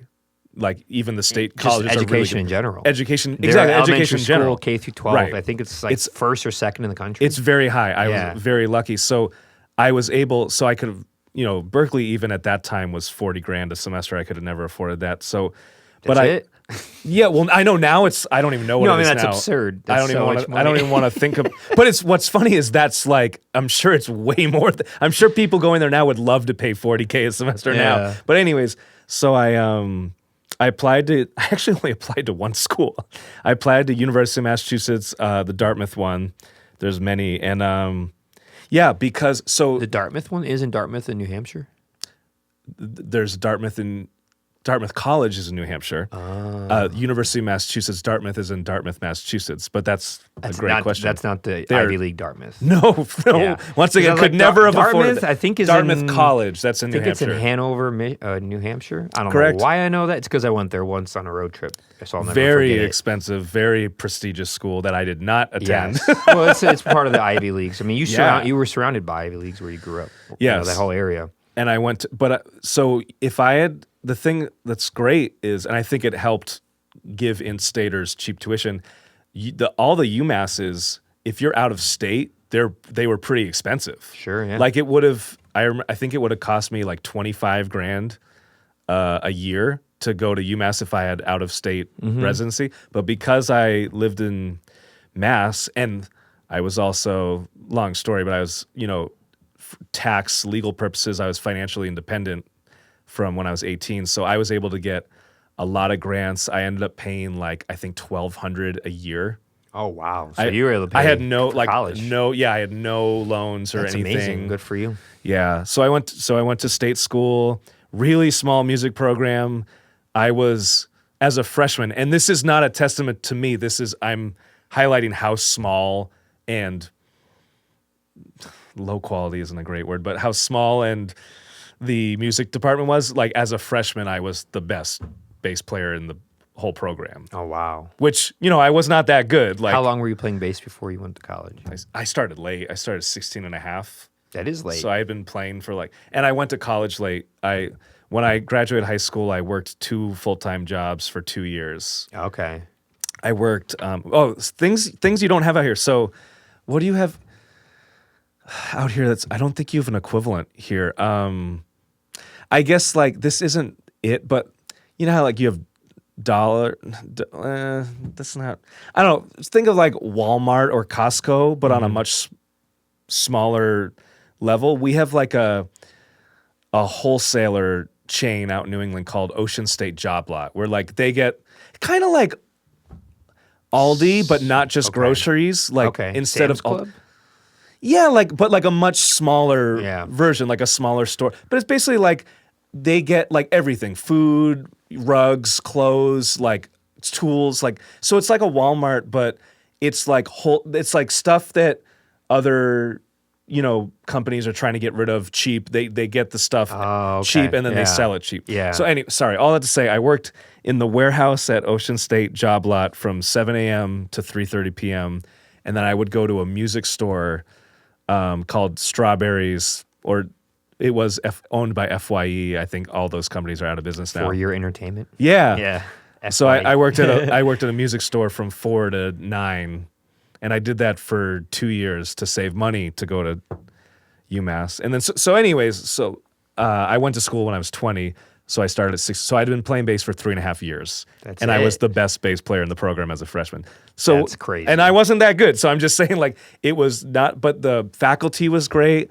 The faculty all went to University of Beijing. We had a lot of international faculty, or University of North Texas, which, if you don't know, is one of the top music schools in the country. I didn't know that. Yeah, so all the faculty was top notch. So I basically got a super cheap education with small classes, because it was a small program, with world class professors. So It's it actually kind of the best. It was best case scenario, Yeah. and that's where I learned. We just did a session with you, and we're playing Afro-Caribbean music. They had an amazing this guy Royal Hardigan, who I have not talked to in many years. I think he's still alive. He was very old when I was there, but this Professor Royal Hardigan, he wrote 2 books on West African music, 2 really thick books. This guy is and so we were known for I hate this term, but for the purposes of communicating, it was known for its world music program, which is such a stupid term because all music is world music. I think it's kind of a xenophobic, racist term, but It is. It's an odd one. It's an odd, but we were known for our world music program, and specifically West African music of the Ewe people in Ghana. And so anyways, that's where I really, it really shaped where I went, because I got heavy into West African music, and it was great because Royal, white dude, he didn't just teach himself. He studied the shit, but he felt weird. He's a socially conscious dude, and he brought in this guy from Ghana, Kwabena Boateng, who was in all the classes, and so it was cool because Kwabena was always there to confirm what Royal was saying. He's yep, that's correct. This guy who's from Ghana, who grew up all this stuff. So it's we knew we were getting it from the source. And I learned all the drumming patterns, and we learned all the dances, and I did that for 4 years. And so it was huge. And then I was lucky because the highest ensemble, the ensemble everyone wanted to be in, was the Latin Jazz Ensemble, led by Chris Poudre, who I still keep in touch with, amazing drum set player. He's so cool. I was on a tour 2 years ago, a year and a half ago, where we played out in Massachusetts, and I invited him, and he actually came, and like I got to see him for the first time in 10 years. Anyways, he was the head of the Latin Jazz Ensemble. He studied under Bob Moses, who like played with like Miles Davis and all that. Anyways, his ensemble was great. Latin jazz, was all learning all that stuff and tumbao and stuff. And because I was the best bass player coming in, not because I was good, because I was one of 3 bass players and the other 2 weren't very good. I was in the Latin Jazz Ensemble, which was mostly seniors. I was in it all 4 years. I was in it from freshman. So I got to study under this guy, Royal Hardigan, with West African music, and then I learned about Afro-Caribbean music from Chris Poudrier. And that really shaped my whole career. And then I came here, and I started playing that music here, and I already had like a footing in it. And I wasn't an expert. I'm still not an expert, but like having that background of 4 years really helped getting here and like learning from people here like Richard Peña, Roy McGrath, who Freddie Quintero, like all those cats. And it's been huge. And then that's just been I don't know. I fucking love that music. What brought you? Yeah, sorry. So I graduated college. The cost of living was high out there, and so I was like, I did research. I didn't know anyone here, but I just like did research on the internet the summer after I graduated. That I was like, where can you? Like I went on forums and stuff, and I was like, where can you live in the United States without? I didn't have a car. Where can you live in the United States without a car and make a living playing music? And literally, no one said it because. Car, that gets rid of Nashville. You need a car in Nashville. In LA. You need a car in LA. And also, even if you didn't need a car in LA, I could have never afforded to live in LA or New York. And the internet told me Chicago. Like, I didn't even have to make a decision. I was like, okay, I guess I'm going to Chicago. So I rented a minivan. I think I had my dad's guitar. How long ago was this? This is 2012. Okay, so you're 24 in 2012? You just graduated college? I mean, I started when I was 20, so yeah, I must have been 24 or around that, 23, 24. Okay. And I rented a minivan. I think I had a small set of desk speakers that my dad had given me for my 16th birthday. I had my dad's acoustic guitar, had my bass, my amp, and I had like a bag of clothes. That's it. And that's all you need when you're early 20s. That's it. That's all you need. And I came out here, and here's a crazy story. This is talk about butterfly effect or just the randomness of life. Came out here, it was summer when I moved here. So I was sleeping in the minivan until I was on Craigslist looking for a place to live because I didn't know anyone here. You didn't find something before you got here? No. Sounds like a movie. The first time I saw Chicago was the day I moved here. The first time I ever saw Chicago. I didn't visit. Crazy. What'd you think when you pulled up? Did you take 90? Did you come off the Skyway? Because that's the best way to enter Chicago ever. I came the Skyway. If it's a sunny day, you're like, am I going to Emerald City, right? It was, I can't believe you asked this. I'll never forget the day I moved here. It was the Skyway and then Lakeshore Drive, and it was August, I think it was July. But it was summer, and it was really, really humid. And it's funny, I haven't seen this that much since, but on that day I moved here, it was so humid. I'm not a meteorologist, but like there were clouds or like fog, whatever, in like down near the skyscrapers, like at ground level. And it looked like a city in the clouds, like something from Star Wars. Yeah. And it was an omen to me. It was like, this is the most beautiful place I've ever seen. It looked like it was floating in the sky. Isn't it a crazy city? I can't know what that's like because I've grown up here. Yeah. And I have no idea what it would be like to see Lake Michigan for the first time and be like, is that an ocean or a lake? And then you go by it and you're like, oh, the waves are not as big and it's not salty. And you're like, it's just confusing to people. And the skyscrapers are some of the most famous ones in the world. In fact, some of the best architects in the world come from Chicago or get inspired in the architect who did the Burj Khalifa out in the Middle East. They designed buildings in Chicago. He's from Chicago, actually. That architect's from Chicago. Every skyscraper looks different. The first skyscraper in history in the 1870s is in Chicago, down on Wabash. I think it's a Columbia building. Wait, is that true? Mm-hmm. Yeah. I didn't know. Yeah, that's crazy. No, Chicago's gnarly incredible. On top of skyscrapers and architecture. Like the best I'd say top 2 or 3 in the world, maybe the number 1. Right. Like not even being hyperbolic. And then all the history about, like you said when we started, working class city, Oh, yeah. like the union history, the Teamster history. Like yeah, I don't know. It's funny. I would say I'm envious of people who grew up here, but you and many other locals I've talked to, like I almost feel lucky because I feel like I'll never take Chicago for granted because I'm not from here. So I have a reference point of like where I came from, and I'm sorry, but like Boston is just like it's just not even close. Like everything I like about Boston, this but city, it's not the same. it's so expensive, and this Tell us how you really feel. not that diverse, and like it's very white. And I mean, there's racism here, of course, but there's a lot of racism in Boston. It's just it's very white, Irish, Catholic, Italian, like. Yeah, and like the train sucks. It's the oldest train in the country. It squeals and moves like 2 miles an hour. The public transit system closes at like 12:45 a.m. Like it's not a young people's town. It's an old people town. I've heard that. I heard it's not a young person's town. No, it's an old person town. And I remember growing up, like I went to see some of my favorite artists in the city. And like I didn't have a car, and I took the train, and I'd have to leave shows early so I could get home. What the fuck is that?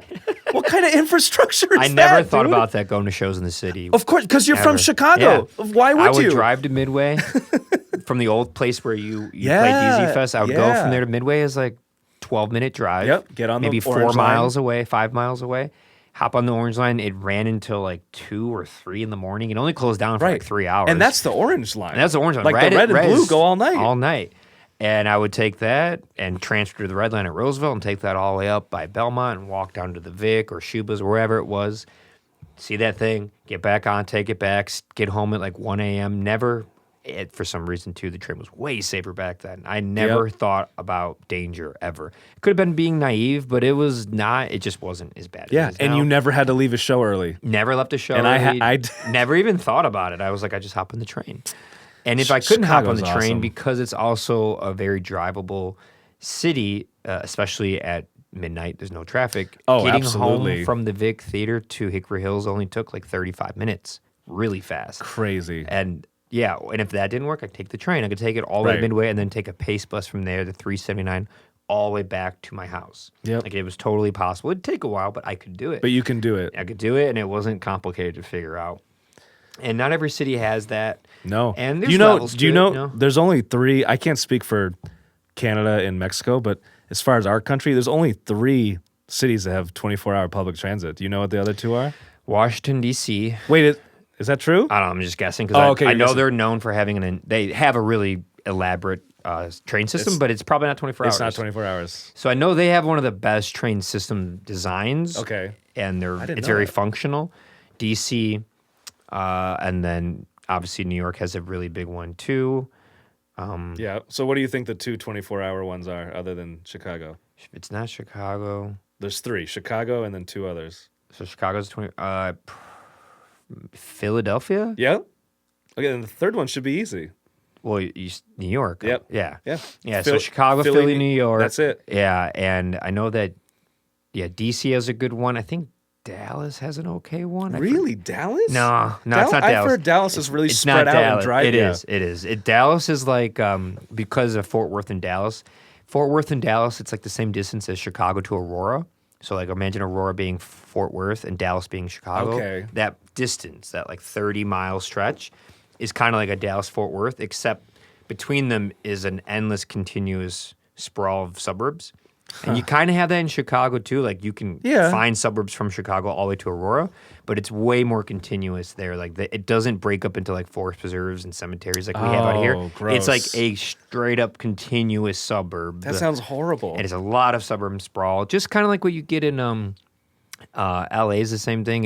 The downtown's tiny and it's just an endless sprawl of houses. Like as far as the eye could see, it just keeps going. Whereas Chicago has a very obvious city center and it sprawls out naturally and then dissipates naturally. It just takes 40 miles. It takes until you get to like the Des Plaines River for it to finally be like, oh, no more Chicagoland. It just was 40 miles of driving. Right. Before I finally got out of it. But Paris is public transportation is amazing. Oh, I'm sure. They go late. I think they do have 24-hour ones, but they have a lot of them. It's elaborate. It goes everywhere. There's not a place you can't go to where it's just a few-minute walk to a spot. You get on and a few-minute walk from that to the next location. Like, you could just go everywhere. It would be as if you layered. Chicago our CTA is like straight up. The angles, it nearly follows the highway system. It has the red line that follows the highway. Then it has. Are you talking about Paris? Chicago. Okay, yeah. And then it has the line coming out the blue line, right. And it has the angle. Oh yeah, it like follows the highway. So it's essentially every 45 degrees is a new line. Imagine in Paris, it'd be like if you went to Chicago and you layered 3 more CTAs on top of what we have and put lines in between our lines. Oh, so it's like anywhere you go, there's no dry spell. Right, because anywhere you go. Especially on the south side here because of... Oh, it's bad. It's if you're not racism, near the red line or a very specific portion of the green line, you are not. I mean, even I have friends who this is a rich neighborhood, but I have friends who live in Hyde Park and none of them have cars, and it's a pain in the ass to get from Hyde Park to anywhere. It's not easy. And that's like an affluent neighborhood. Oh yeah. I spent a lot of time in Hyde Park. My girlfriend went to University of Chicago. Okay, cool. And I spent a year and a half hanging out there all the time. Yeah, it's hard to get to the green line. You got to walk pretty far, because it's pretty far west. It's right? far west. Yeah. You get into Washington Park. You're not even in Hyde Park anymore. Right, correct. You get into Washington Park. Now, beautiful park. The park's beautiful. Once you go west of that park, you unfortunately start getting into struggling neighborhoods. Yeah. And so being a young woman by yourself, walking at night, to be like, I'm going to go on the green line and get downtown. It's like, no, you're not. It's going to be quite sketchy. Risky choice. Risky. Even if everything goes smoothly, you're going to be uncomfortable the entire time. Right. Maybe not for someone like you and I, but I'm just thinking of of course, of a more petite lady or something like that. Yeah. It's so sketchy. And not easy. There's no train over there, and there should be.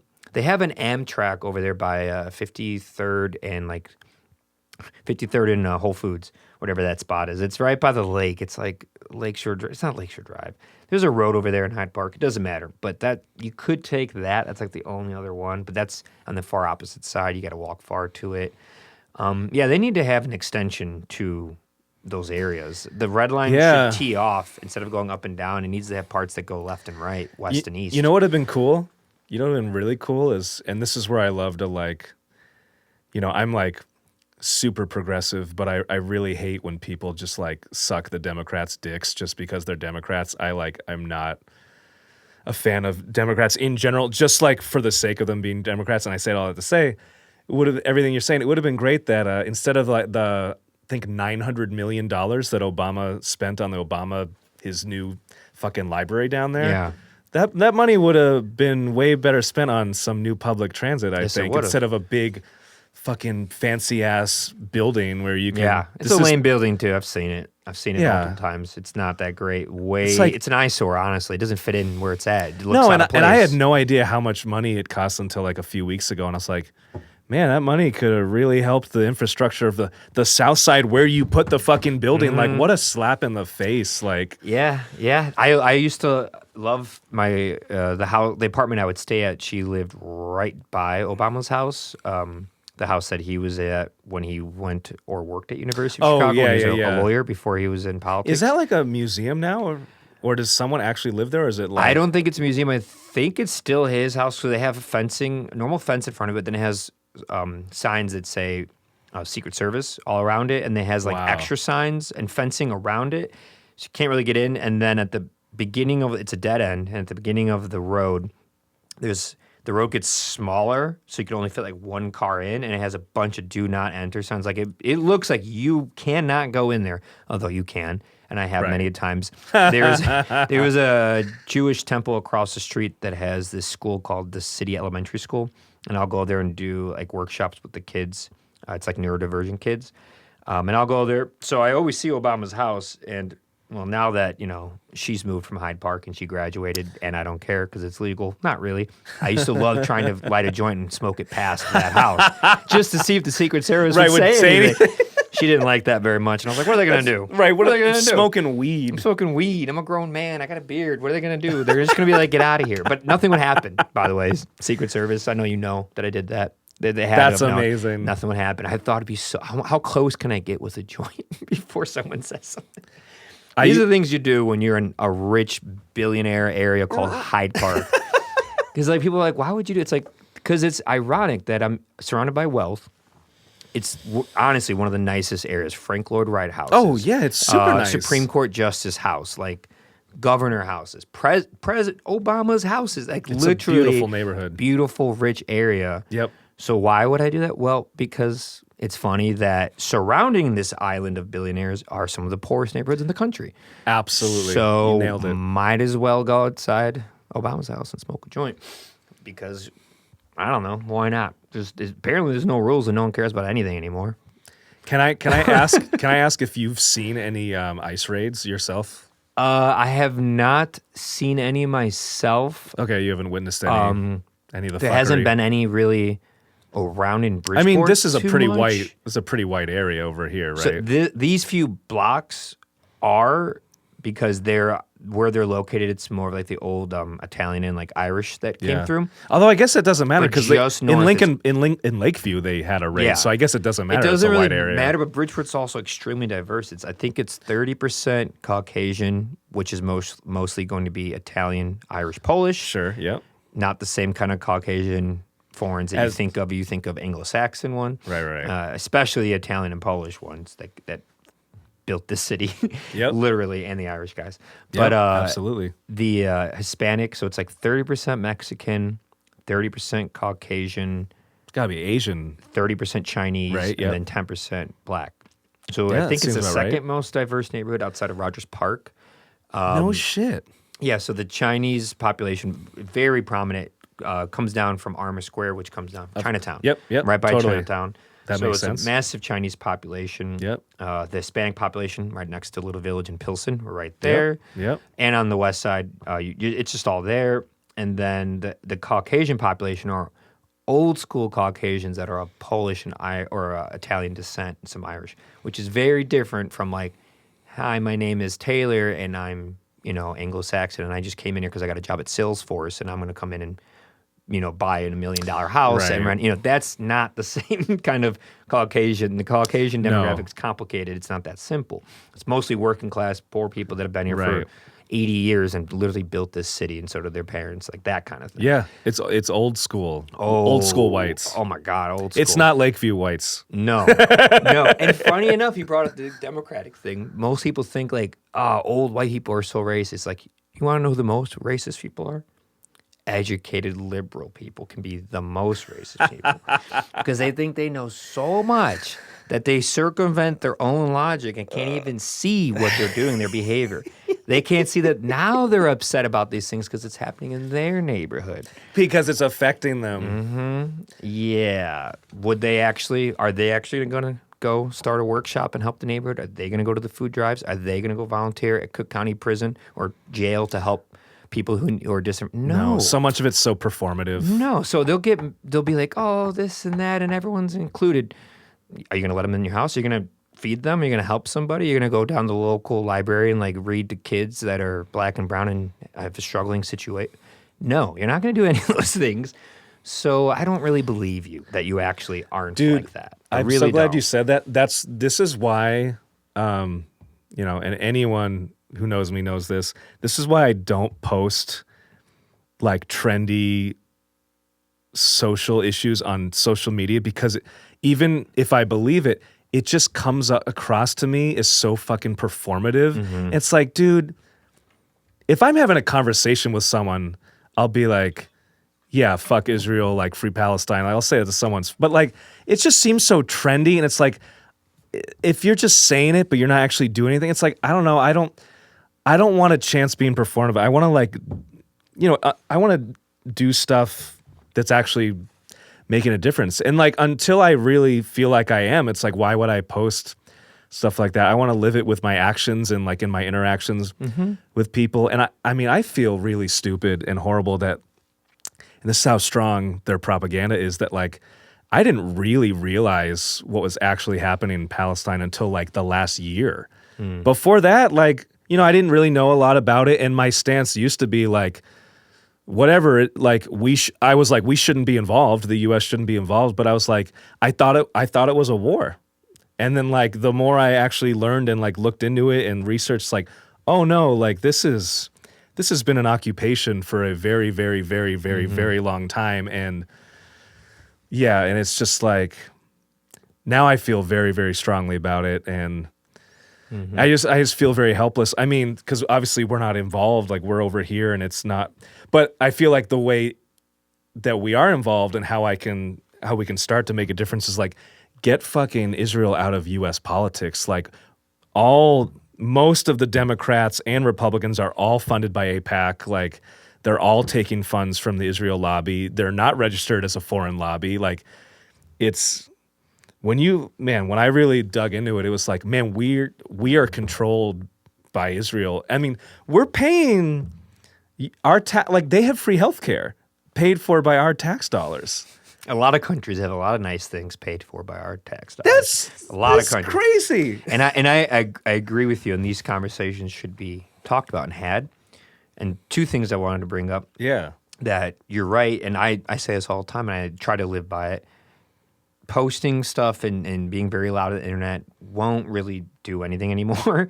You got to live it by your point-to-point action. And I'm not hating on anyone who does post it to spread awareness. Do whatever you want. I feel uncomfortable because I feel like it could be interpreted as performative for me. I'm not hating on anyone who does it. For me, it feels performative. Yeah, it feels performative for me as well. I don't do it either. I try to do it in my everyday life. Exactly. Point to point. One-on-one conversations. My neighbor, in my kid, actions, right. my friends, my family, a client, my students, a show. Right. Things where in we're your in life. person and we could talk about it and they have actual effects. Exactly. Posting on the internet doesn't do anything, just like those videos being posted on the internet doesn't mean when I walk out of my house, my neighborhood's blown up. It happened there. Right. It doesn't actually do anything. It's just knowing about it, talking about it, being educated on it so you can now apply it to the other parts of the world that this is happening. That's another thing. We focus on maybe 3 major things right now when there's around 200 countries. Ukraine, Russia, China, Taiwan. Right. Yeah. And Palestine, Israel. And it's like, what about the other 194 countries that have problems right now? Like, why are we cherry picking where our problems are? It's good to talk about them. You know, it's good. That's what I'm saying. It's good to talk about. I think I know why we're cherry picking. I know why, too. It's a rhetorical statement. It's depressing. It's good to talk about it. I'm not saying, like, sweep under the rug these things. But bring it's up like, a let's great talk point. about all of it. Like, all of it. Like, everything. Sudan, Democratic Republic of the Congo, Guatemala, Venezuela, Mexico City, Taiwan. North Korea. Why does North Korea still get a pass? Why are we letting millions of people suffer that way? Like, we can just keep going and going and going where the problems are. Well, to me, the first thing, obviously there are. I mean, this country, why do we have these we have $30 trillion GDP. Why is Washington Park dangerous? Why is it next to a billionaire town or neighborhood called Hyde Park that has the second most Nobel laureates outside of Harvard in the world is University of Chicago. It's crazy. The atomic bomb. I just saw the sculpture. I always walk past it to remind myself. It was developed there. We have Thomas Sowell, Milton Friedman, and we have geniuses coming out of these places. Yet you walk 3 blocks over and you're afraid you might get mugged or raped or something horrible. Literally 4 blocks. Like you're not exaggerating. I'm not being hyperbolic. This is half mile. So crazy. Chicago blocks. 4 is a half mile, people. And it's so wild, dude. Yeah, it's bad. And I'm like, yeah, that stuff's horrible. Like, I also want my house where I live to be clean too. My city to be my healthier neighbors. And better. Like, why did we just send $40 billion to Argentina? I can't help Venezuela if I'm starving to death while there's one house next to me that's worth $3 million, another rich person over there, but I can't get food. Yeah, what am I supposed to do for Venezuela? It's funny. I can't do much. It's just all lies. Like, what happened to, and this isn't actually what they meant by that. I'm being whatever, but like, what happened to make America great again? What happened to America first? Like, it's all bullshit. It's nonsense. It's all placating, and it's a play, and it's all nonsense. I know what you were saying was rhetorical, but I just want to say. Yeah, say it. I can think of two things that Ukrainians and Jews have in common, or Ukrainians and Israelis have in common, is they're both white. So it's like there's a lot of Ashkenazi Jew going through. We care about when white people get fucked up, which we should, but we should care about when everyone's getting fucked up. We're human beings. Yeah, man. No, we should care a lot, or when there's a lot of money involved. We only care about China and Taiwan because that's trillions of dollars in microchips involved. They are the brain. I don't know. It sounds dark, but I always hope that these things stop working because it would not affect my life. Like, I hope the microchips, I hope we can't have phones anymore. I hope the internet stops working. It wouldn't do anything to me. I still can record bands. I still can make media. I actually think the internet going away, it would be a good thing. It'd be great.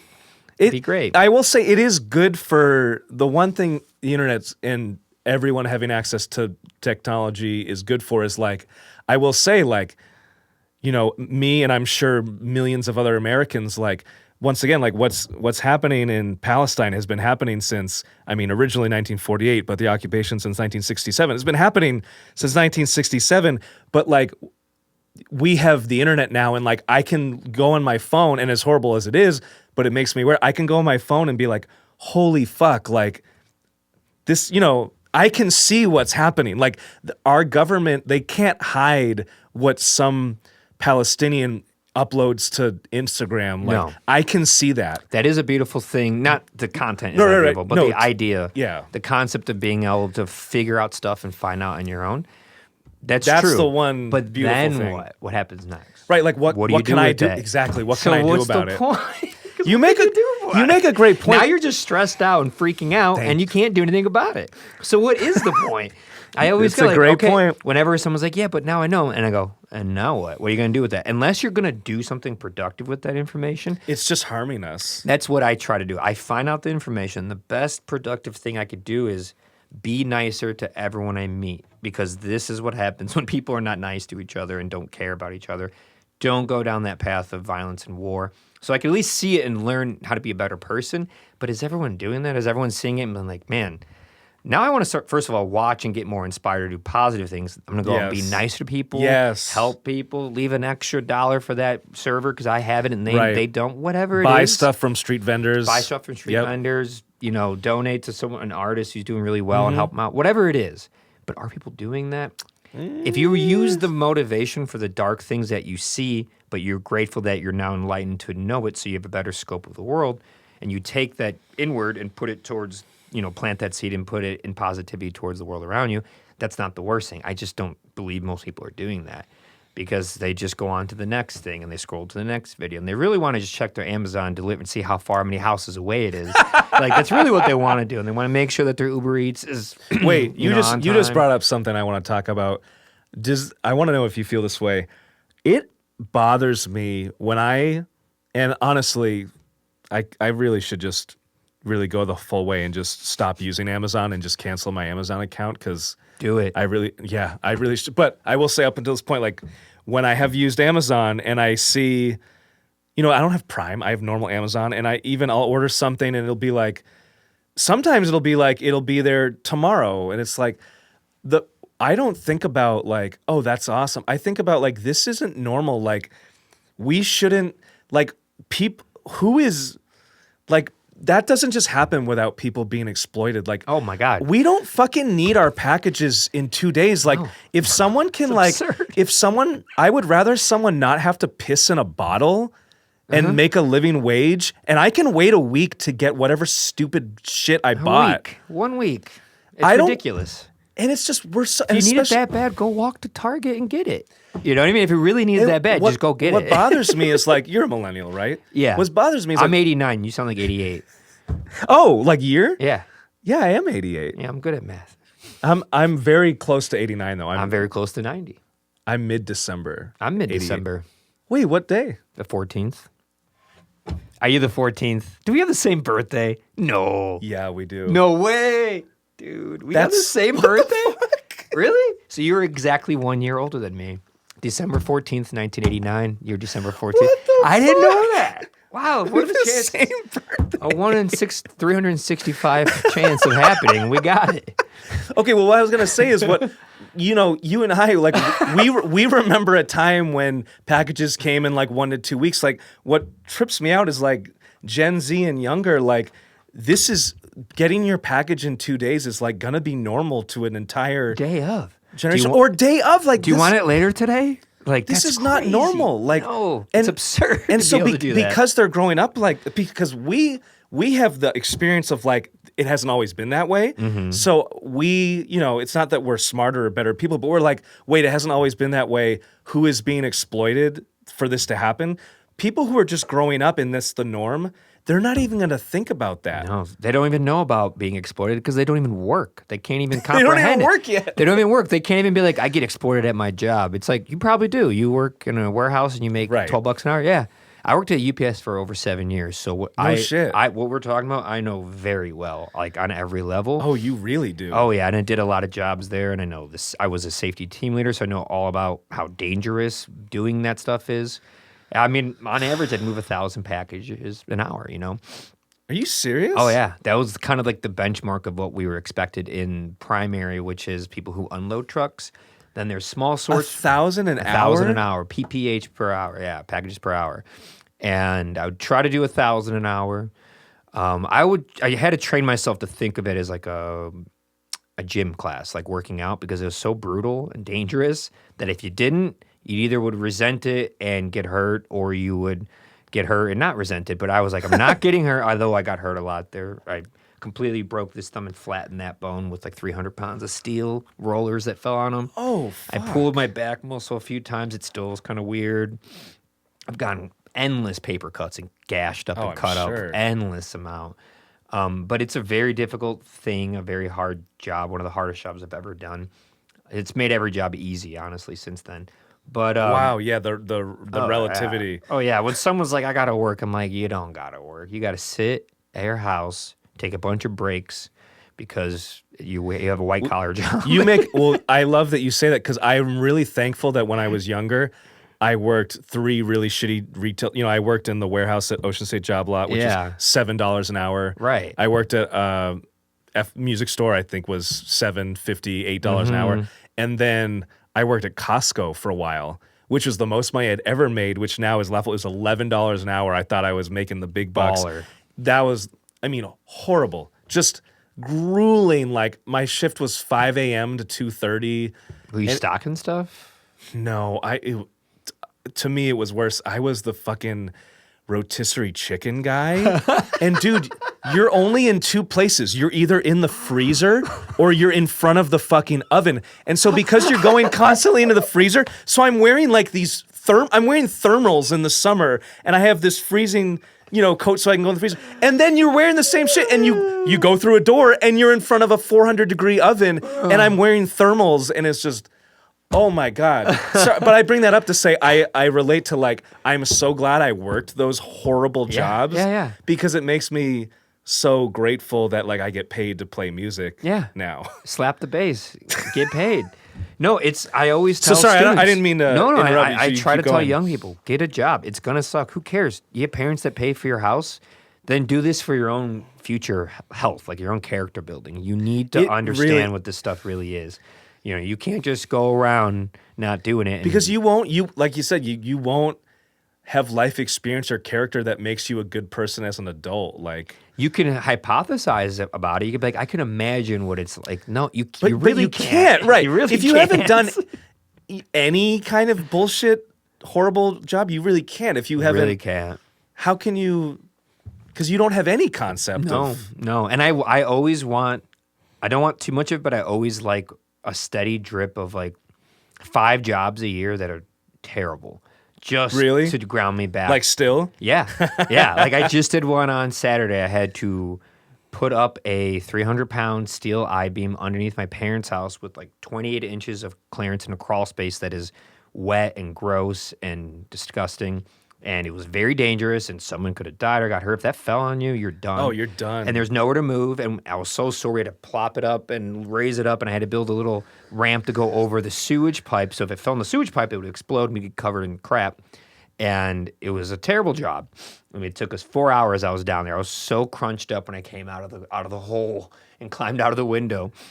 And we had to put jacks in there and dig down and lay down sand and then put down concrete and then a steel plate. Like hydraulic jacks? Yeah, put a jack and then jack it up to get the beam up and make sure that the house went up. But you couldn't do it too far because we'd start cracking the drywall.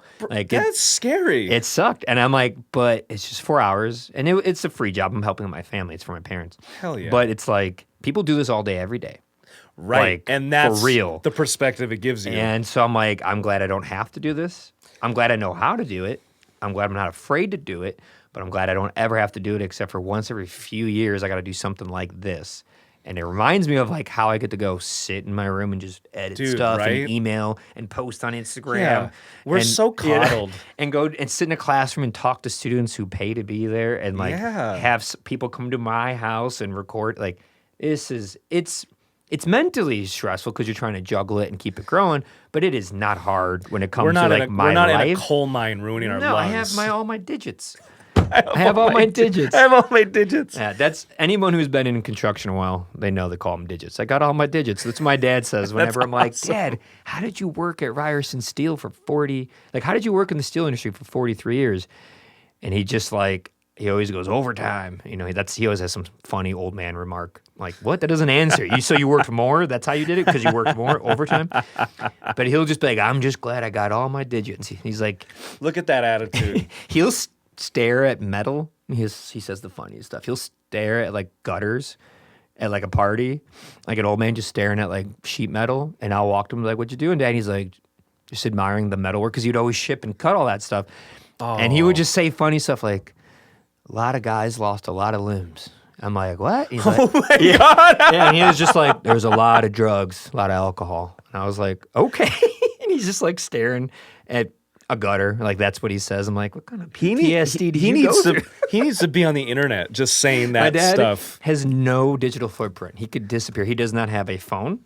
He does not have social media. I love him already. He has nothing. He has nothing. He doesn't have a phone. He has a social security number. That is it. He doesn't have a phone. Nothing.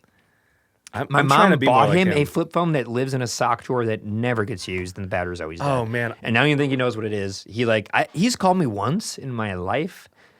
Okay. When I call my parents, I call my mom, and my dad's in the background shouting, like, DZ. Like, that's about it. That's as far as it goes. Dude, your dad's my He's the best. idol. He's under the radar, off the grid.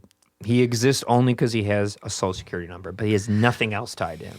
Like, he could truly disappear and no one would be able to find him. NSA couldn't get him. He'd just disappear. You would never know. I want to get rid of my phone. I'm not kidding. Like, last summer, I turned off my phone for 2 whole days. It was the best 2 days of, like, the past 10 years. Mm-hmm. It was great. I guess, before I forget, my equivalent, which is nowhere near what you just did last weekend, my equivalent of, like, staying to do, you know, rough shit every once in a while is like working on my cars. Like, it's a lot of stuff I don't want to do. That's actually that I do to save me money. Yeah, because you don't have to save my money. It's right. It's not your career. You're not a mechanic. No, you're a musician. it's my hobby. Yeah, but it is hard work. You will always be dirty. So frustrating. You'll always be greasy. You always have some type of black sit on your hand. You're Dude, like, where did this come from? I'll shower and it's still there. It takes days to. I'll go to gigs. I'll go to gigs and they'll be like, "Why are?" I'm like, "I'm not dirty. Like, I took a shower. It's just this." But getting dirty does not bother me at all. It's like the work is frustrating. You know, It's getting hurt. I don't care about getting dirty. I will get dirty all day. You don't want to get hurt. Like going under the house and being covered in mud doesn't bother me. The steel I-beam falling on my brother's hand and cutting it off, that bothers me. That didn't happen, right? No, it didn't happen. Okay, just because no, it I don't know because it could have happened. Like, that's how heavy that was, and that's the kind of danger. You can't move. You have no flexibility. You can pull a back muscle because you're trying to lift this beam and slide it across dirt. But you don't have the right angle to do it, so you're stressing out parts of your body you're not even meant to be doing. It's why you get hurt doing that stuff. So I'm like, I will get muddy. I will be uncomfortable. I will take being tired. I just don't want to get hurt. And I learned that a lot through being the safety team leader at UPS because I saw how often people got hurt. If we went 1 week with no injuries, they would get us like I always say safety's tasty because we would always get a pizza party. And I still say it to this day. So if we're being safe, safety's tasty. When we were setting up for the river swim thing, we were setting up the stage. You weren't by it, but it was down by where Mariah Colon and Thaddeus Tukes was playing. Sure. we were setting up in the rain, like it was drizzling, and we're like slipping around, and I'm like just telling all the guys like safety's tasty. Safety's tasty. It's ingrained in you. It's ingrained because you could look at it like, oh, if we're safe, we get rewarded with food. But really, I look at it like, do you want to eat your next meal or do you want to be in the hospital? Yeah, that's the way to actually. So if you get through this, you get to eat again. Which means you're not dead. You're not in the hospital. It means you're alive. Yeah. So I say it to like in the more broader, like say safety's tasty because it means I get to eat again with my digits. Like yeah, I like that much know? better than the micro. You get a pizza. No, You it's get a like pizza. no, you get to eat another meal. Yeah, I used to hate that. They would reward us with pizza, and I was like, wait a minute. Every time one of us doesn't have to take the rental van to the local home or the healthcare center that is like a connection to UPS, that's $8,000 per trip. So I would do these numbers, and I was like, so no one got hurt for a month under my watch, which means we saved Holy you shit. guys like hundreds of thousands of dollars, and you got me a pizza? Pizza? I was like, why don't we $15 get bonuses, financial bonuses? Like what? Well, that's like the meme, right? It's like, oh, here's a pizza party. Like, we don't fucking. Because I mean, I remember when I worked retail jobs. It's like, yeah, once a year or whatever, you get a pizza party. It's like, are you fucking kidding? Like you said, I just saved you hundreds of thousands of dollars. It's like pizza party. So I they didn't like me at UPS because you have a brain. And yeah, I think you have critical thinking skills. Yeah, I'm not saying I'm smart, but I think I was a little too smart for that job. They were like, they tried to always get rid of me, and I would outsmart that, and that's hilarious. It was fun. And no, because those are yes sir jobs. yes, they are. Yep. Well, they always wanted me to be a manager, but I was smart enough to know that if you become a manager there, you're not in the union anymore. You're not protected by the union. You now work for corporate. And I'm very anti-corporate. I can never work for corporate. So I was like, union. I'll stay in the union. And they're like, well, they're trying to get me out of what I was doing because I was always I would always take their own rules they taught us and put it against them. Like managers and supervisors can't touch packages because it's the union. You're taking time from the union worker. Huh. But they always did. So the second they did, if I didn't like them, I was allowed to stop working, go look at the time, go call my union representative who is downtown, the local 705 downtown. Right. They have to go all the way out to Hodgkins. This takes time. While that happens, I don't have to move at all, and I still get paid. They arrive. Now they get an argument with the supervisor. It's almost like their own private attorney. Essentially, I have my own private free attorney. You pay union dues, but it's not much. Yeah. They protect you under all cause. You don't have to do anything. I got paid the whole time, and I get paid the time that the supervisor was working and touching package. I get that time, too, added to my time. So they knew that I was one of the only people. There were the old timers would do this. That's how I learned to do this trick. Okay. So they knew, like, don't bother Ben. Like, just leave him alone because he's gonna do this. He to knows. us. He knows, and he's willing enough to do it. Most kids that were younger wouldn't do it because they didn't want to. They thought like their supervisors liked them and loved them, and they didn't want to offend or upset their supervisor. So they just would like not do it. Once I learned that these people didn't care at all, they just wanted to make money, I was like, all right. Anytime they looked at me wrong, I'd be like, union rep, and they'd be like, oh my God, are you kidding me? Because it's like hours of waste by doing that, and they get chewed out, and they can't win. They can't win. Dude, unions are the best. They're the best when you're in them. Right. A lot of people don't like them. Like, hey, if you're in a union, dude. you feel very safe. Dude, it's nice. I did a tour 2 years ago. We were the sport on the tour, and the headliner, it's a really, really big band. We were playing like sold out theaters, and the headliner. What band? They're called St. Paul and the Broken Bones. Okay. I hope they're friends of mine. I hope they don't take this the wrong way. I would say they're like dad rock. Okay. Yeah. And I don't mean that in a negative connotation. Hey, it tends to make the most money, so. Yeah, they're like works. really good dad rock kind of, I don't know. They got big band. Singer, incredible voice, great rhythm section, really great guys. They're like from Alabama and Atlanta, like super, super really nice Southern dudes, like awesome people, great band. Anyway, so we're doing this tour supporting St. Paul and the Broken Bones. And they had, I bring this up to say, they had a union, they had every city, they had union workers do all the shit, all the move in, all the gear and everything. And they were so nice. They were like, hey, do you guys just like want to put all your gear in our bus and then the union workers will move all your stuff too? It'll just be the same thing. It won't cost any more money. And we were like, yeah, what a generous offer. And so we did that. It was great. We never had to set up anything. Everything was done for us. And the union workers were so friendly and so nice and so helpful. They were always so kind. And you know, this is a different city every night. Like they're not, the only things they have in common is they're union workers, and they were always just the nicest, most helpful people, always smiling, like remembered our names. Like it was such a great experience. And I was like, this is so dope that you get to just like, you're making enough money that like, it's such a win-win, right? They're making enough money that they can hire these union workers in every city, and they're getting work, and they clearly seemed happy to do it unless they're faking it. Like, you know, they're just like so efficient. It was like watching ants work. Yeah. Seriously. Yeah. They're just like, It's a whole system. it's a whole system, and they clearly like they know what they're doing, and the system works, and it was awesome. You know who doesn't like unions? Well, large companies. Right. But besides large Amazon, companies, Starbucks. are people who don't know how to talk to, behave, and act around union workers. That's who hate union workers.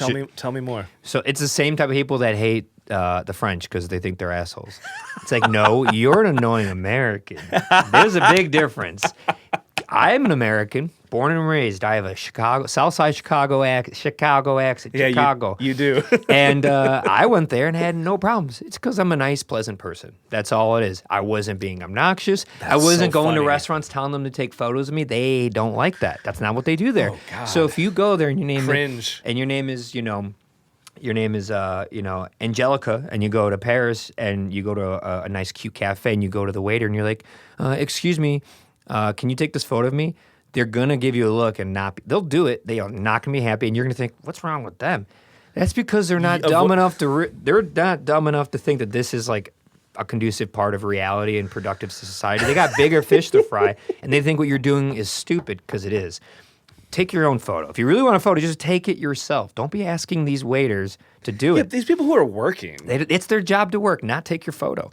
And in America, because the customer's always right and they work for tips here, they don't work for tips in Paris. That's right. So they have They have don't. nothing to prove to you. That's right. Which I love. They have to They smile go, what at do you us want? here. Yeah, Yep. they don't do anything there. What do you want? I want cheese and wine and an espresso.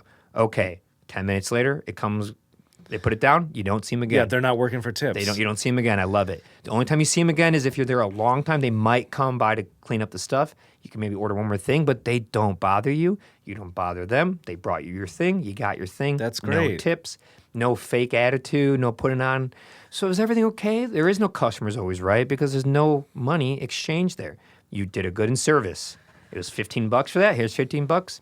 On my way, which I love, by the way. I hate the tipping culture. Like what we have here is ridiculous. Yeah, it's sad that it's very similar to the tipping culture, where it's like your employer won't pay you enough so that we have to do it. Which, you know, eating out is a choice. I'm happy to do it because, unfortunately, that's the system we're in. But it shouldn't be that way. Your employer should pay enough. It's the same way that, like, man, I was talking to some fucking boomers yesterday about this shit. It's the same way that's like all these fucking Trumper boomers are like, food stamps, blah, blah, blah, like get a job. It's like they don't do the research. Like the biggest demographic of people who are on SNAP are full-time employees of Amazon and Walmart. And they're actually using socialism, corporate socialism, to make the US taxpayer pay their employees because they don't want to fucking pay their employees enough so that they can buy food.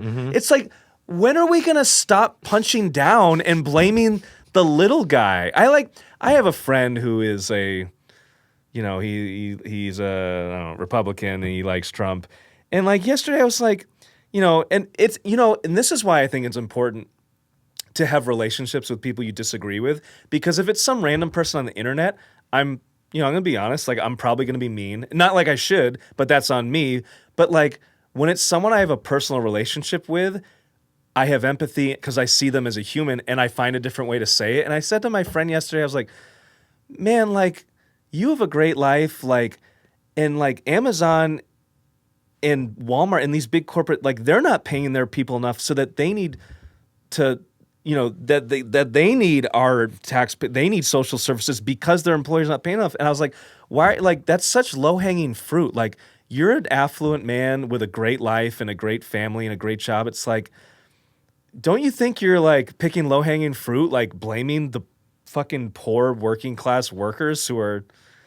Why don't you look up and like, hey, maybe there's a systemic problem. Yeah, what's creating this? What's creating this? Why are they struggling? Why are they afraid to go to the hospital? because they're afraid of the bills. Dude, I'm afraid to go to the I hospital. haven't been to real. the doctor. I don't ever go to the doctor. I didn't do a checkup for 16 years, like nothing. The doctor was very impressed. She literally told me I was perfect. It's like she did all the stuff. She's like, I don't know what to tell you. Like, you're literally every level's perfect. I was like, thank you. I know. I pay attention to what people say, and I try to live by that. It's not rocket science, everyone. Like, talk to 90-plus-year-olds and do what they say. Man, it's not that complicated. Don't listen to little Timmy who's 25 on TikTok. Research, bro.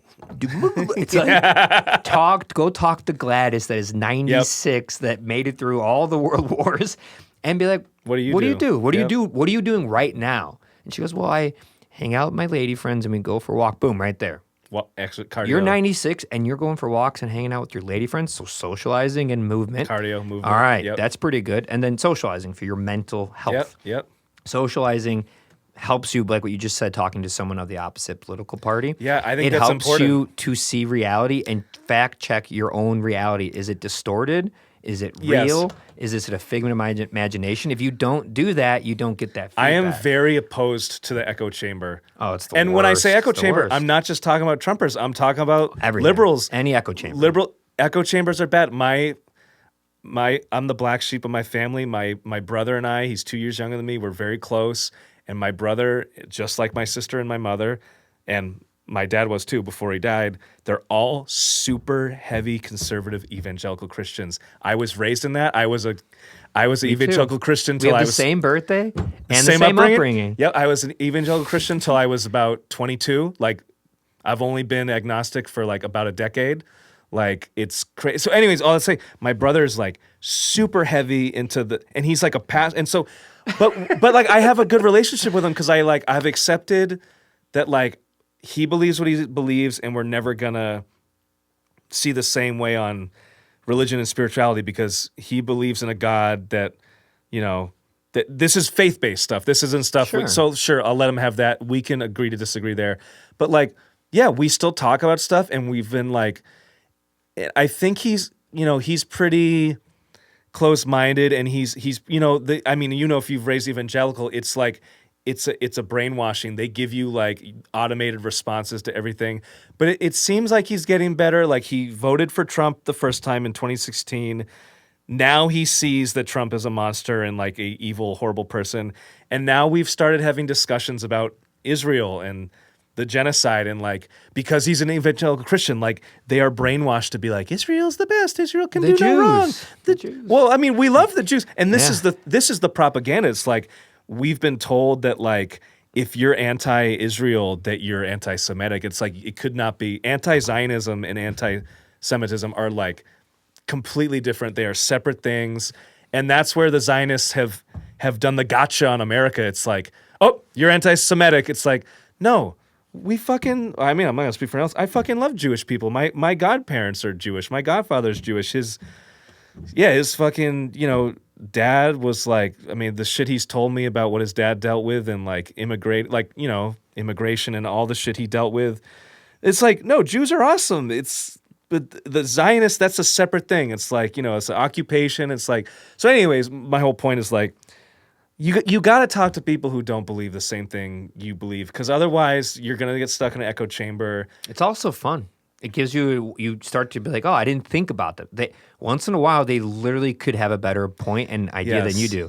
And you could be shocked, like, oh my God. It might be something not as consequential, but you're like, that's a good, I never considered that before. Of course. And if that can happen to you, it can happen to them. And you can be like, but did you ever consider this? And man, you're right. But if you're just going at it on YouTube or Instagram, you're never going to get to that. You're going to be like trying to one-up each other. Yeah, because it's not a human face. You're talking to a screen. You would never talk that way to someone. Never. Bingo. I don't participate in anything like that. I post creative things that have literally happened that I have captured or my friends have captured, so more of the world can see those creative things that have been captured. That is my philosophy of the internet, and I will never do anything else. And that's all I post. It's like just creative things that are happening and showing the world that these are happening. You should go support these people, and they are happening. Yeah. That's it. Everything else, smart. better to only happen this way. I'm not doing it. Right. Face to face. I just don't care. Because then it's the other person's view. Well, not their view, but like the person with the opposing view is humanized because you're looking at them. I'm not gonna be like, well, you're. I'm like, oh, I might think it's dumb. I might be like, well, how do I think it's dumb? Maybe can you articulate it in a different like, what did you mean by that? And then they do, and you're like, okay, right. Did you think of this? And before you know it, both of you are kind of learning about each other. You start to see that the world's not as simple as you realize. No. There's a million perspectives. It's over nuanced. 8 billion people.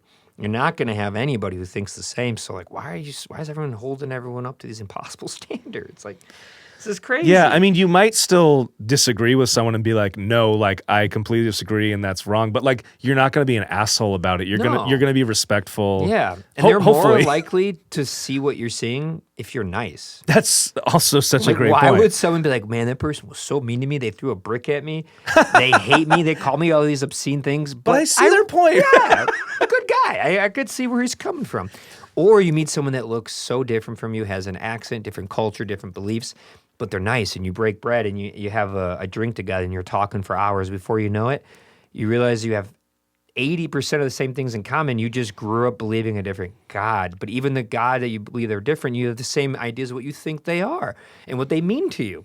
And you're like, oh, well, so we almost have everything in common except for one is Allah and one is God or one is Jehovah Jireh. Like that's it. That's the only difference. I think that's very intentional too from the billionaires and the 1%. Like, I mean, dude, I look at working class white people and Latinos all the time, and I'm like, it's crazy.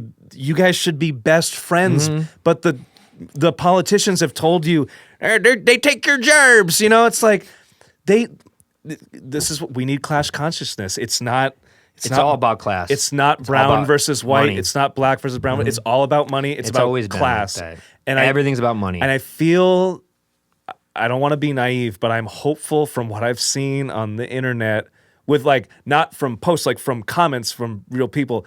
I feel like we're getting closer to class consciousness. Like people are starting to figure out, I think, more so than 10 because years we realize ago. no one can get a house. It has nothing to do with you're white or not. Right. It has We're nothing to all do with fucked. anything. I know people who have money and they can't get stuff. I'm like, if you can't get it, you can have debt.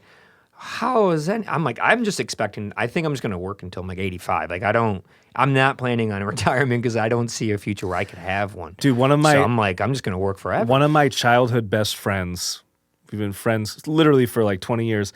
She is a high level, and this is kind of goes back to why I left Boston and talk about cost of living. She's a high level accountant at a company that she's been at for like 10 years. And her now husband, they just got married, but her long-term boyfriend husband, he's a Boston City police officer, and she's a high level accountant. They have no children. So they're double income, no kids, with 2 respectable jobs. I mean, I don't support the police, but her husband is I don't support the system of the police, but her husband's a very good man. And he's trying to do well. Anyways, that's besides the point. They are double income, no kids. They have 2 good jobs. They cannot afford to buy a house in the Boston area. How fucked up.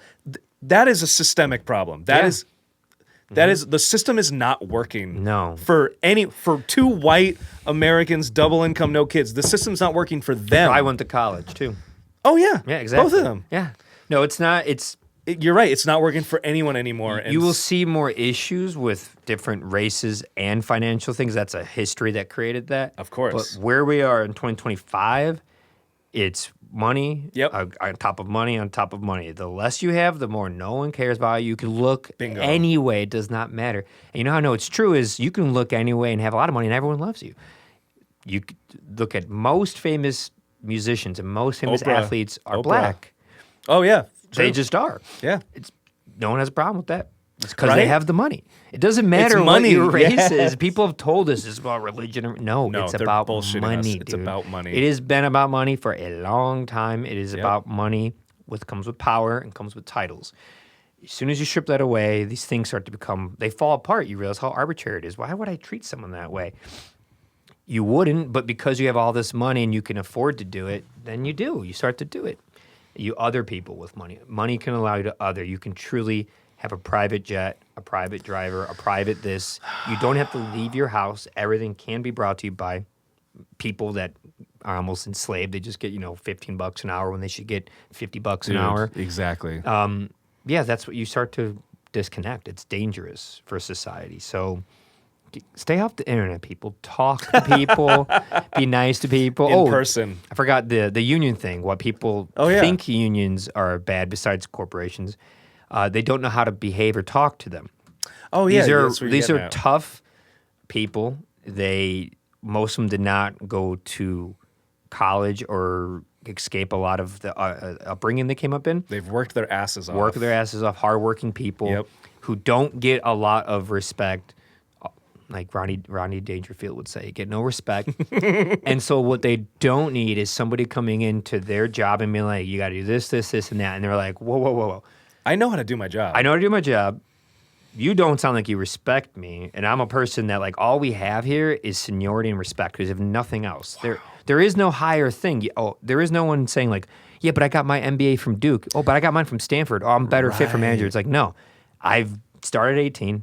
No college. I've been here this many years. I get seniority. None of that shit matters. None of that matters. That's great. So as soon as you come in trying to flaunt the white collar world onto them, they will hate you. But if you go in and you're like, and the guy's name is Jerry, and it's sound stuff. I deal with this all the time, like at Navy period to deal with it. Sure. Because it's all union. You go in and be like, hey Jerry, I'm Ben. You're like, you need anything? This is the setup. This is the band. Just let me know if you need me to move anything. I know that you guys are in charge of touch. We can't touch anything, but if you need help carrying something, let me know. If you need help with anything, let me know. This is Ben. That's Trevor.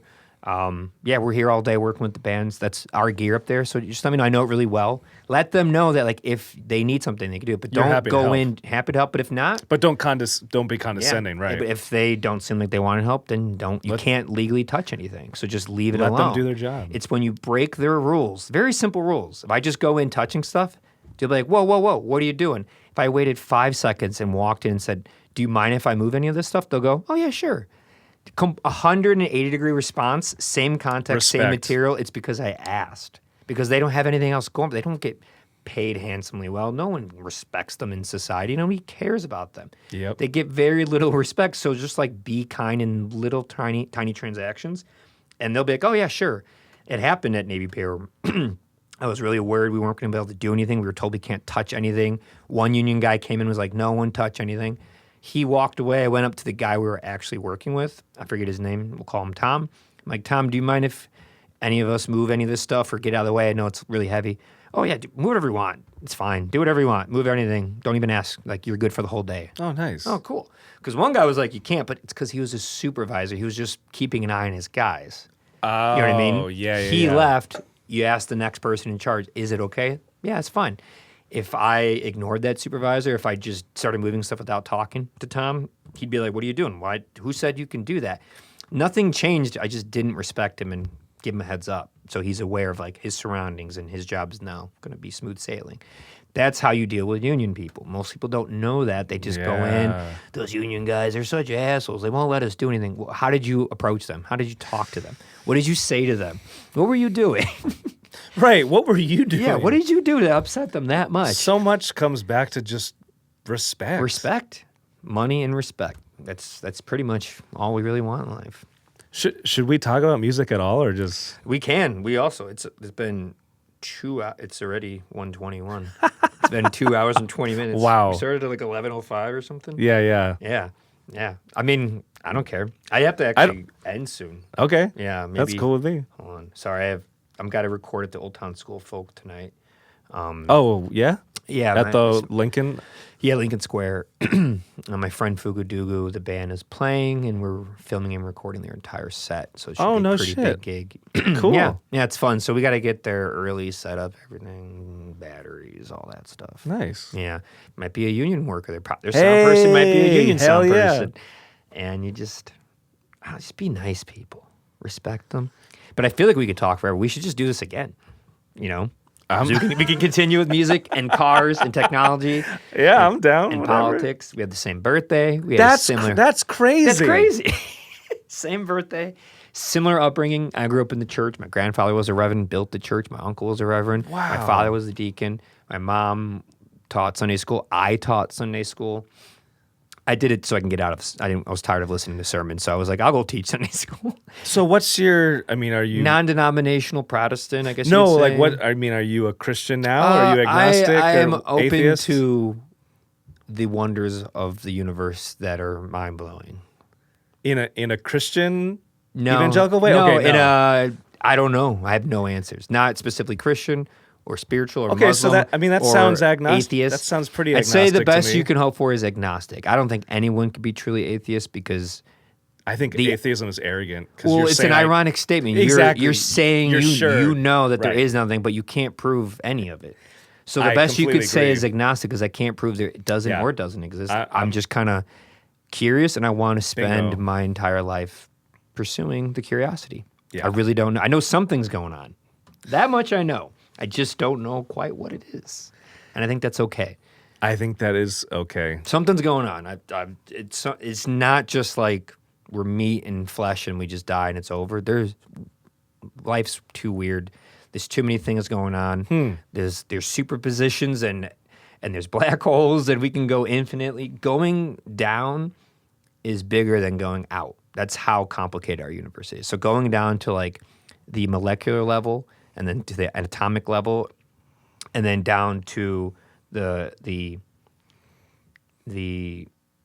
I guess further than that to the going what's below the quantization level, the quantization level. Don't ask me. Quantum physics, when you go below like lower than quantum physics, maybe you get into Planck and string. I know they start talking about Plancks at that point. What I'm getting at is going further down. There's more down there than there is going out into the infinite universe. That's how expansive reality is. I know, right? How do you even begin to comprehend that? And in fact, they say that on average, a person might be the middle size of how, like, we're in the middle of the size of how big the universe is to how big it is small. Like, we're the middle ground. That's how small it gets? Yeah. So if you think you think of the universe, they show these new images of like endless colors of galaxies. It just keeps going. It's like that's big, and I'm only this big. I'm so small. It gets so much It gets smaller. even That we would be the middle. Yeah. Okay, that. Fuck. So like I don't know what's going on. Like things are bizarre and strange and mysterious, and I've heard so many beautiful things. I've heard so many ugly things. I've seen things that I don't know how to explain them. I've seen things that are easy to explain. I don't know, but I think it's a little arrogant to think you do or claim it. And I think it's even more to bestow that on people, to push it on them. Yes. Or to kill them because they don't believe it. Like all that is bizarre to me. But it's 2025 and we're still murdering people on the basis of religion. How crazy. You'd think we'd be more civilized than that now. Okay, I did not know that about the because when you think about that's a great analogy. The cosmos level to the quantum world. It's a human being's in the middle of that size. I mean, that really illustrates that it gets way smaller than I thought. Mm-hmm. It gets freaky small. And we don't even, if things break down, freaky small. When you get freaky big and freaky small, general relativity doesn't work anymore. And so that's why it's like we don't even have our answers based on science. It starts to get, everything gets mysterious when you go beyond certain things. It just doesn't work out anymore. Things aren't right. And makes a lot of things not make sense. And going that small, what breaks, like what is the material? What is material? What is physical? There's an argument you go that small because it leads back to the beginning of the big, hence a black hole. Could be something like that because a black hole can collapse into a fine point so small that could be the smallest point of what that size of going down that tiny is. I don't know. I don't know. I just like learning about it. I like reading about it. It's super interesting. It's very interesting. I wanted, it's the only other, I only ever wanted to do two careers, not simultaneously. I got a bass when I was 16, very arbitrarily, and then I decided I want to be a musician. I knew right away, but before I wanted to be a musician, there was only one other thing I wanted to be. It was a marine biologist. Huh. And that's what is it like? Is it still true? We know more about outer space than we know about the ocean. Yeah. The ocean is mysterious. I grew up on the ocean, so into that shit. Like, we're still discovering new species of crazy fucking we fish will down forever. there. Yeah. The ocean is going to outer space, but even harder because we could at least use telescopes on high mountains to see out there and see around all, But the ocean ain't like that. No, you can't see anything. I mean, it's impossible to navigate. It's a completely different medium that only exists based on the proper pressure and elements on this planet.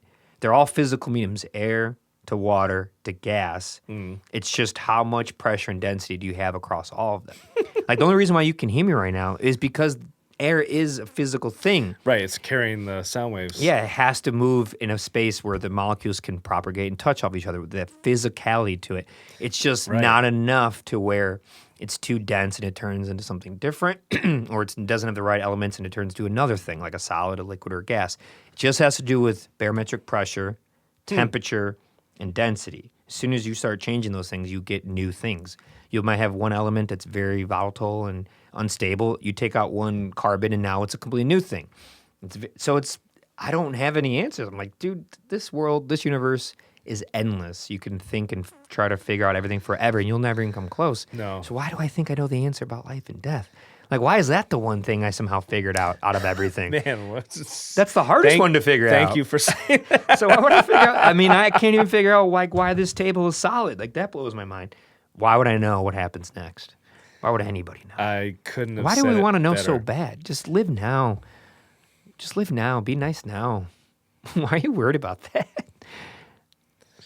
It's gone once it happens. Once you find out, you're no longer breathing. Like, so therefore, what's the point in pursuing it so heavily? By the time you get a taste of it, you're dead. So why? It really is funny. Like, why are we so obsessed with knowing? Why can't we just accept the answers? I don't know. I think that's way more fun. So you get to I'm going to really enjoy every moment of today because I really don't know what's happening next. But I do know I get to at least enjoy today. I could even die on the way to the gig today. Like, so I might as well enjoy it, the end of this and then getting ready for it and charging some batteries and going through the motion of making sure I have enough space on the SD card. Like, that's hence why you should do things for the moment instead of what comes after. Well, full circle to the doing it for, sex, money, or fame. It's full circle that because it's almost like you're trying to pursue some type of imaginary thing you can't prove. But if you just do it for the moment, then you can prove, like, I'm doing this for me. This is in the moment. But if I'm trying to do it for sex, fame, titles, I don't know if I'm ever going to get that. So I'm chasing something I can't even prove will happen. So why would I do that? Why wouldn't I do it for the moment? You should only do stuff for the moment because nothing else is given at all.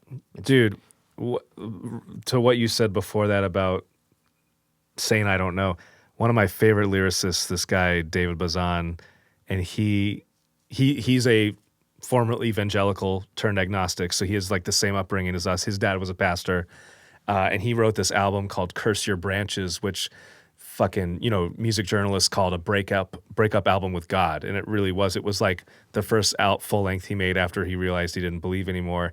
And there's this one song with this lyric that I just fucking love so much. He says, "Why are some so hell-bent upon there being an answer while some are quite content to answer I don't know?" And it like pretty much sums up everything you just said. It's like so weird. There's two extremes of us. Like, people are like, no, it's this. And like you said, even with atheism, it's like, no, I know there's not a God. It's like, well, that's just as arrogant. Yeah. And then why are there people like you and me who are like, no, I know I don't know, and I'm okay with that. Yeah. It's kind of the beauty of the whole thing. If you had the answer, like, say you're heterosexual and you are in love with a woman. Okay. Imagine if you had all your answers from it right away. She's like, first date, she goes, by the way, yes, I will sleep with you. And yes, I will marry you. And yes. Right, we will have 3 children. And yes, we will split stuff 50-50. And yes, like, you'd be like, what's the pursuit now? What do I have to try? Do I even put on cologne? Do I even care about? Like, she just said yes. Like, I have everything I need. I'm good. What's the point now? Wow, what an analogy. It wouldn't feel fun. It wouldn't be fun. It wouldn't be exciting. You wouldn't get butterflies. You have all of your answers. You know the end. If you have that for life, it's a dull life. I think that's why very, very so cool. rich people who very much spoil their kids have a lot of problems because they already got They know the end result. They're good forever. They are financially covered forever. I can't even fathom what that headspace feels like. I know. But I know it's not healthy for your psyche because no animal is supposed to know that they're good forever. It might make them do some weird things in life because no one's ever had that experience. No wolf has ever been like, man, I'm going to have deer forever. I'm good. I don't have to do anything. I have a warehouse with... Well, have you heard the... man, I forget who said this, but like if scientists, if there was a pack of monkeys, right, and they had bananas, and they had enough bananas for all the monkeys in the pack or horde or whatever you call it, and they just kept all the bananas to themselves and didn't share it, what would we say as humans and scientists? We would say, there's something fundamentally wrong with those monkeys that are hoarding the bananas. Then how come when humans do that, we say, oh, that's great. Praise them. We praise them. We say, oh, you won capitalism. Yeah. Why can't we put two and two together and be like... Because it's nice to have money. That's why. But like we said at the beginning, it's like, there's no difference. Like, obviously, mathematically there is, but you know what I'm going to say. Like, for all intents and purposes, there is no difference between having $50 million or $100 million or $200 million. Your quality of life at that point, I mean, who cares about specifics, but I'm sure like once you get to a certain amount of millions, right? Like, let's just say for sake of argument, 25 million. Like, once you get to a point where you're set for life, like, your quality of life change at that point, it doesn't matter. Like, why aren't you giving that money away? Why aren't you like making our world a better place? Like I said, if we saw animals do that, we would say there's something wrong with their DNA or they're sick. Yeah. They're mentally ill. They are. And it's so and the easy humans who for do them that to are do too. it as well. Like people who have that kind of money, like 100 million, it's so easy to give away a lot of it without losing any of it. You wouldn't even notice. You make 5% in the S&P 500. So if you take $100 million and put it into the S&P 500, every year you just made $5 million. So you take the $5 million you made, you take 2.5 of it, you keep it. You just made $2.5 million to do nothing, by the way. To do nothing you because give of the interest. 2.5 away. You start a charity and you keep giving away. If everyone on the planet did that have, we'll call it $50 million or more, did that simple thing, so they still made... They would never lose money. And they would keep giving it to someone else. The one they make, put it back in, and now that grows, and now you get more than the $5 million. Now in 10 years, it's $17 million. But you're still giving money away. You still have your big chunk that you could use whatever you want, and you get your savings. Why aren't people doing that? Why wouldn't you do that? It's a win-win-win-win-win-win for all people. It's sickness. Clearly it makes me so upset. Like I get very passionate about it because like, it's a problem. We can't even fathom $1 billion, and yet we have people like Zuckerberg and Elon Musk. It's like, you guys have hundreds of billions. Like you couldn't spend that if you wanted to. If you bought everything you wanted every day for the rest of your life, you could never spend all that money. Why are you hoarding it? It doesn't make it. It's literally mental illness. I can't. It is. Nothing else explains it for me. On the extreme ends, there's something wrong there. Yeah. I hope more people like us, and a lot of people talk about it, and those people. This is why we need to talk about this stuff. Yeah, and I would honestly say those things to them if I met them. I don't really want to meet them because I would feel inclined to say those things. Say it. It might cause problems, so I don't even want to meet them. If someone's like, "Oh, Mark Zuckerberg's over there. Do you want to meet him?" Like. No. If he's okay with me talking to him about this for 5 minutes, otherwise, no. Like, what's the point? Like, I don't care. Like, unless he wants to talk about it with me, I really don't care to meet him. I will say people can change, and I'll use, like, especially, and it gives me hope because this is an older person, I'll use my godfather as an example, who is, a lifelong businessman. He's worked his ass off. He's first-generation American, son of an immigrant. Anyways, he, in 2020... him and me and my godmother, like we were talking about billionaires and how already in 2020, I'm like, yeah, we want to eat the rich. Like, fuck them. Billionaires shouldn't exist. And they disagreed. And they were like, no, like you should be able to keep the money you made. And like, that's not fair. How can you cut someone off at 100 million or whatever? And I'm like, whatever. And that's how they supported billionaires in 2020, like 5 years ago. And not just through me, I'm sure just through doing research. My godfather's very, very smart man. Like, these are people in their 60s. Like, they say you can't teach old dogs new tricks. Like his opinion has changed. He doesn't believe that anymore. I think it's not just me. I'm sure other people too are things he's seen, but like I think he sees now that like you can't make $1 billion without exploiting people. Yes. And they I was waiting for that to come up. They argued that with me in 2020, and I think I can't speak for my godmother, but me and Jack talk all the time. Like he sees it now.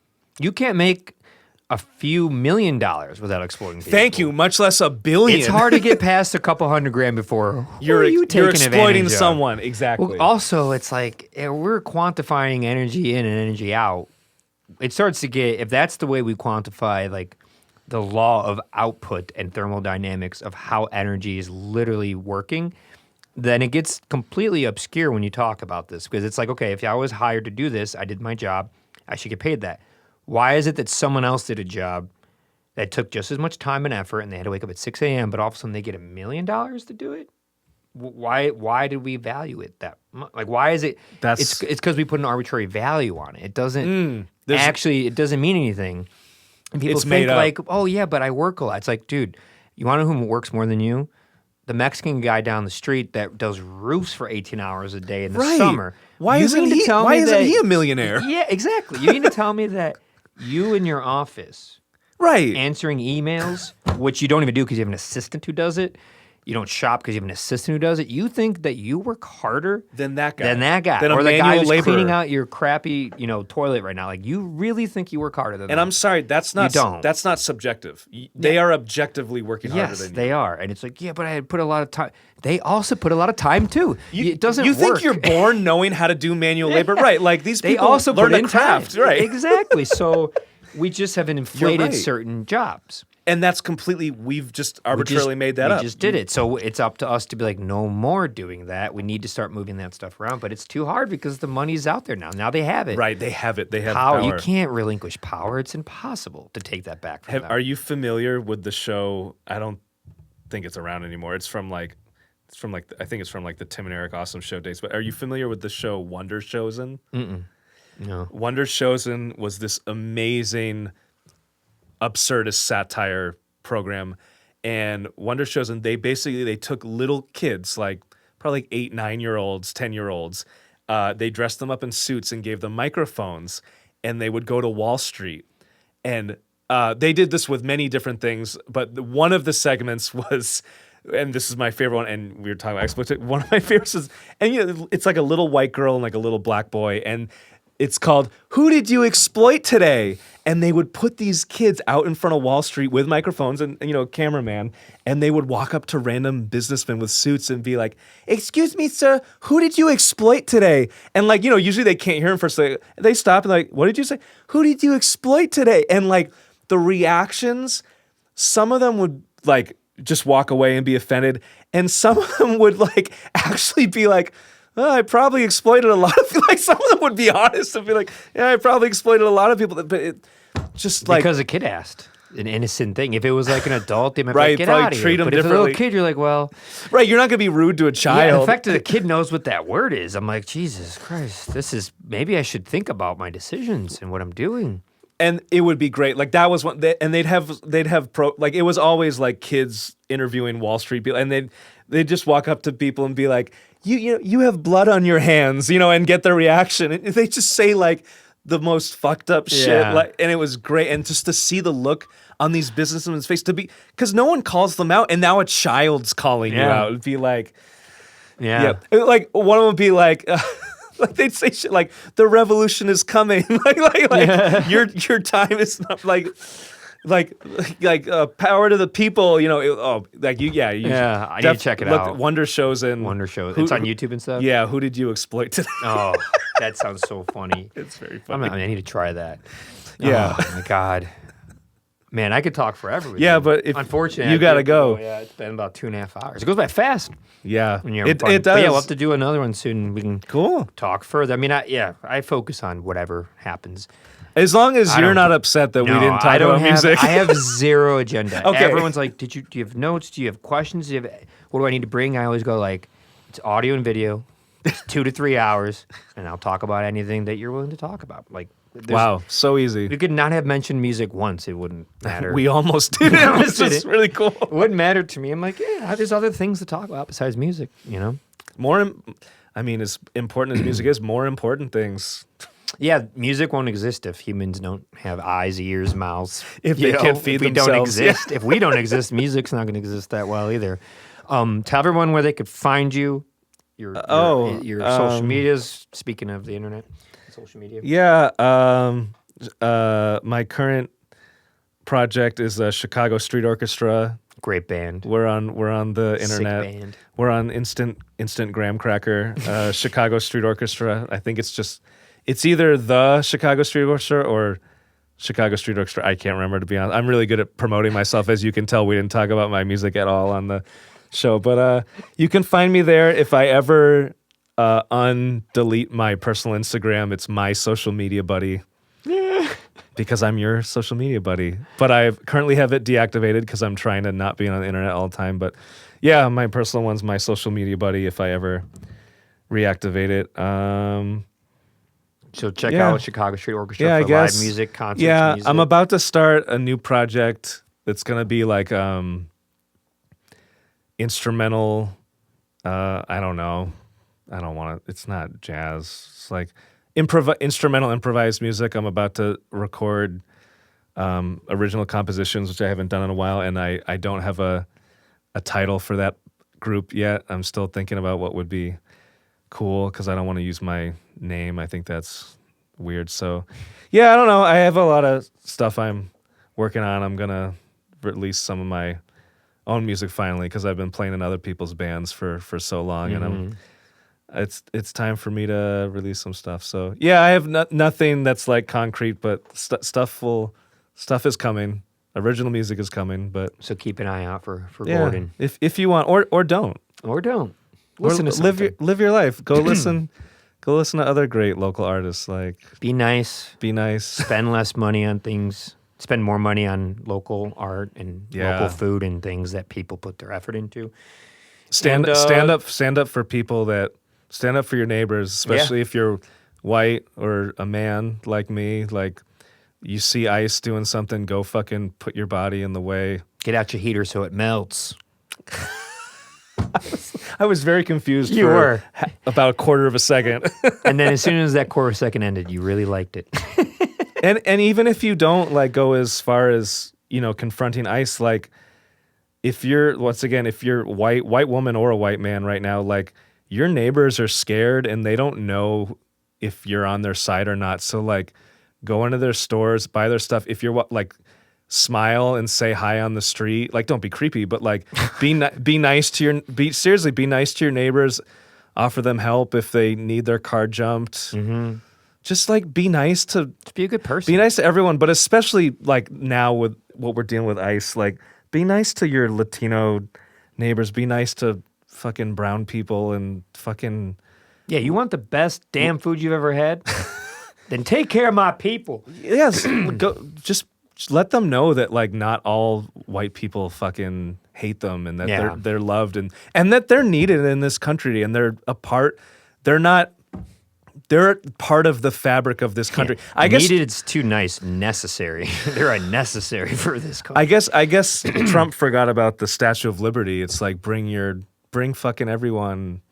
Anyways, yeah, be nice to those who are less fortunate than you and less privileged. And yeah, I don't know. It's easy to be. I've been, I'll be real. I've been pretty depressed about feeling, like you said, helpless about seeing fucking Palestinians being slaughtered on the internet and my neighbors being stolen. It's like, I'm just like one fucking broke ass musician. Like, what can I do about it? Well, do what you can. Like, be like you said, be nice. Just your personal life. Just live the way you want the world to be, and go to their anti-ICE trainings, and I'm going to one soon, and like go organize with your neighbors and go to anti-ICE meetings. Go to community meetings. Like, community is so important, and local politics are like, maybe we're seeing that like we really need to be more involved in local politics, right? Like that's it all starts there and goes up. So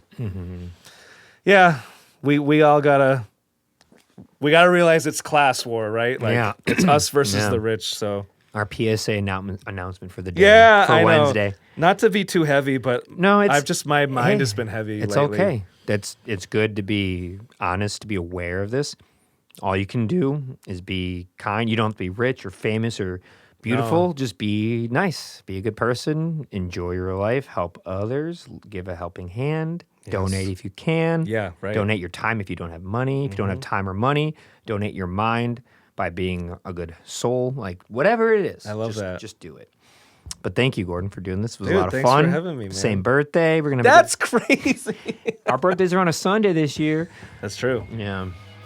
Yeah. Thank you, sir. Thank you, man. Thank you, everyone, for listening. Check out Chicago Street Orchestra. We'll talk to you soon. We'll talk to the world soon. Ciao.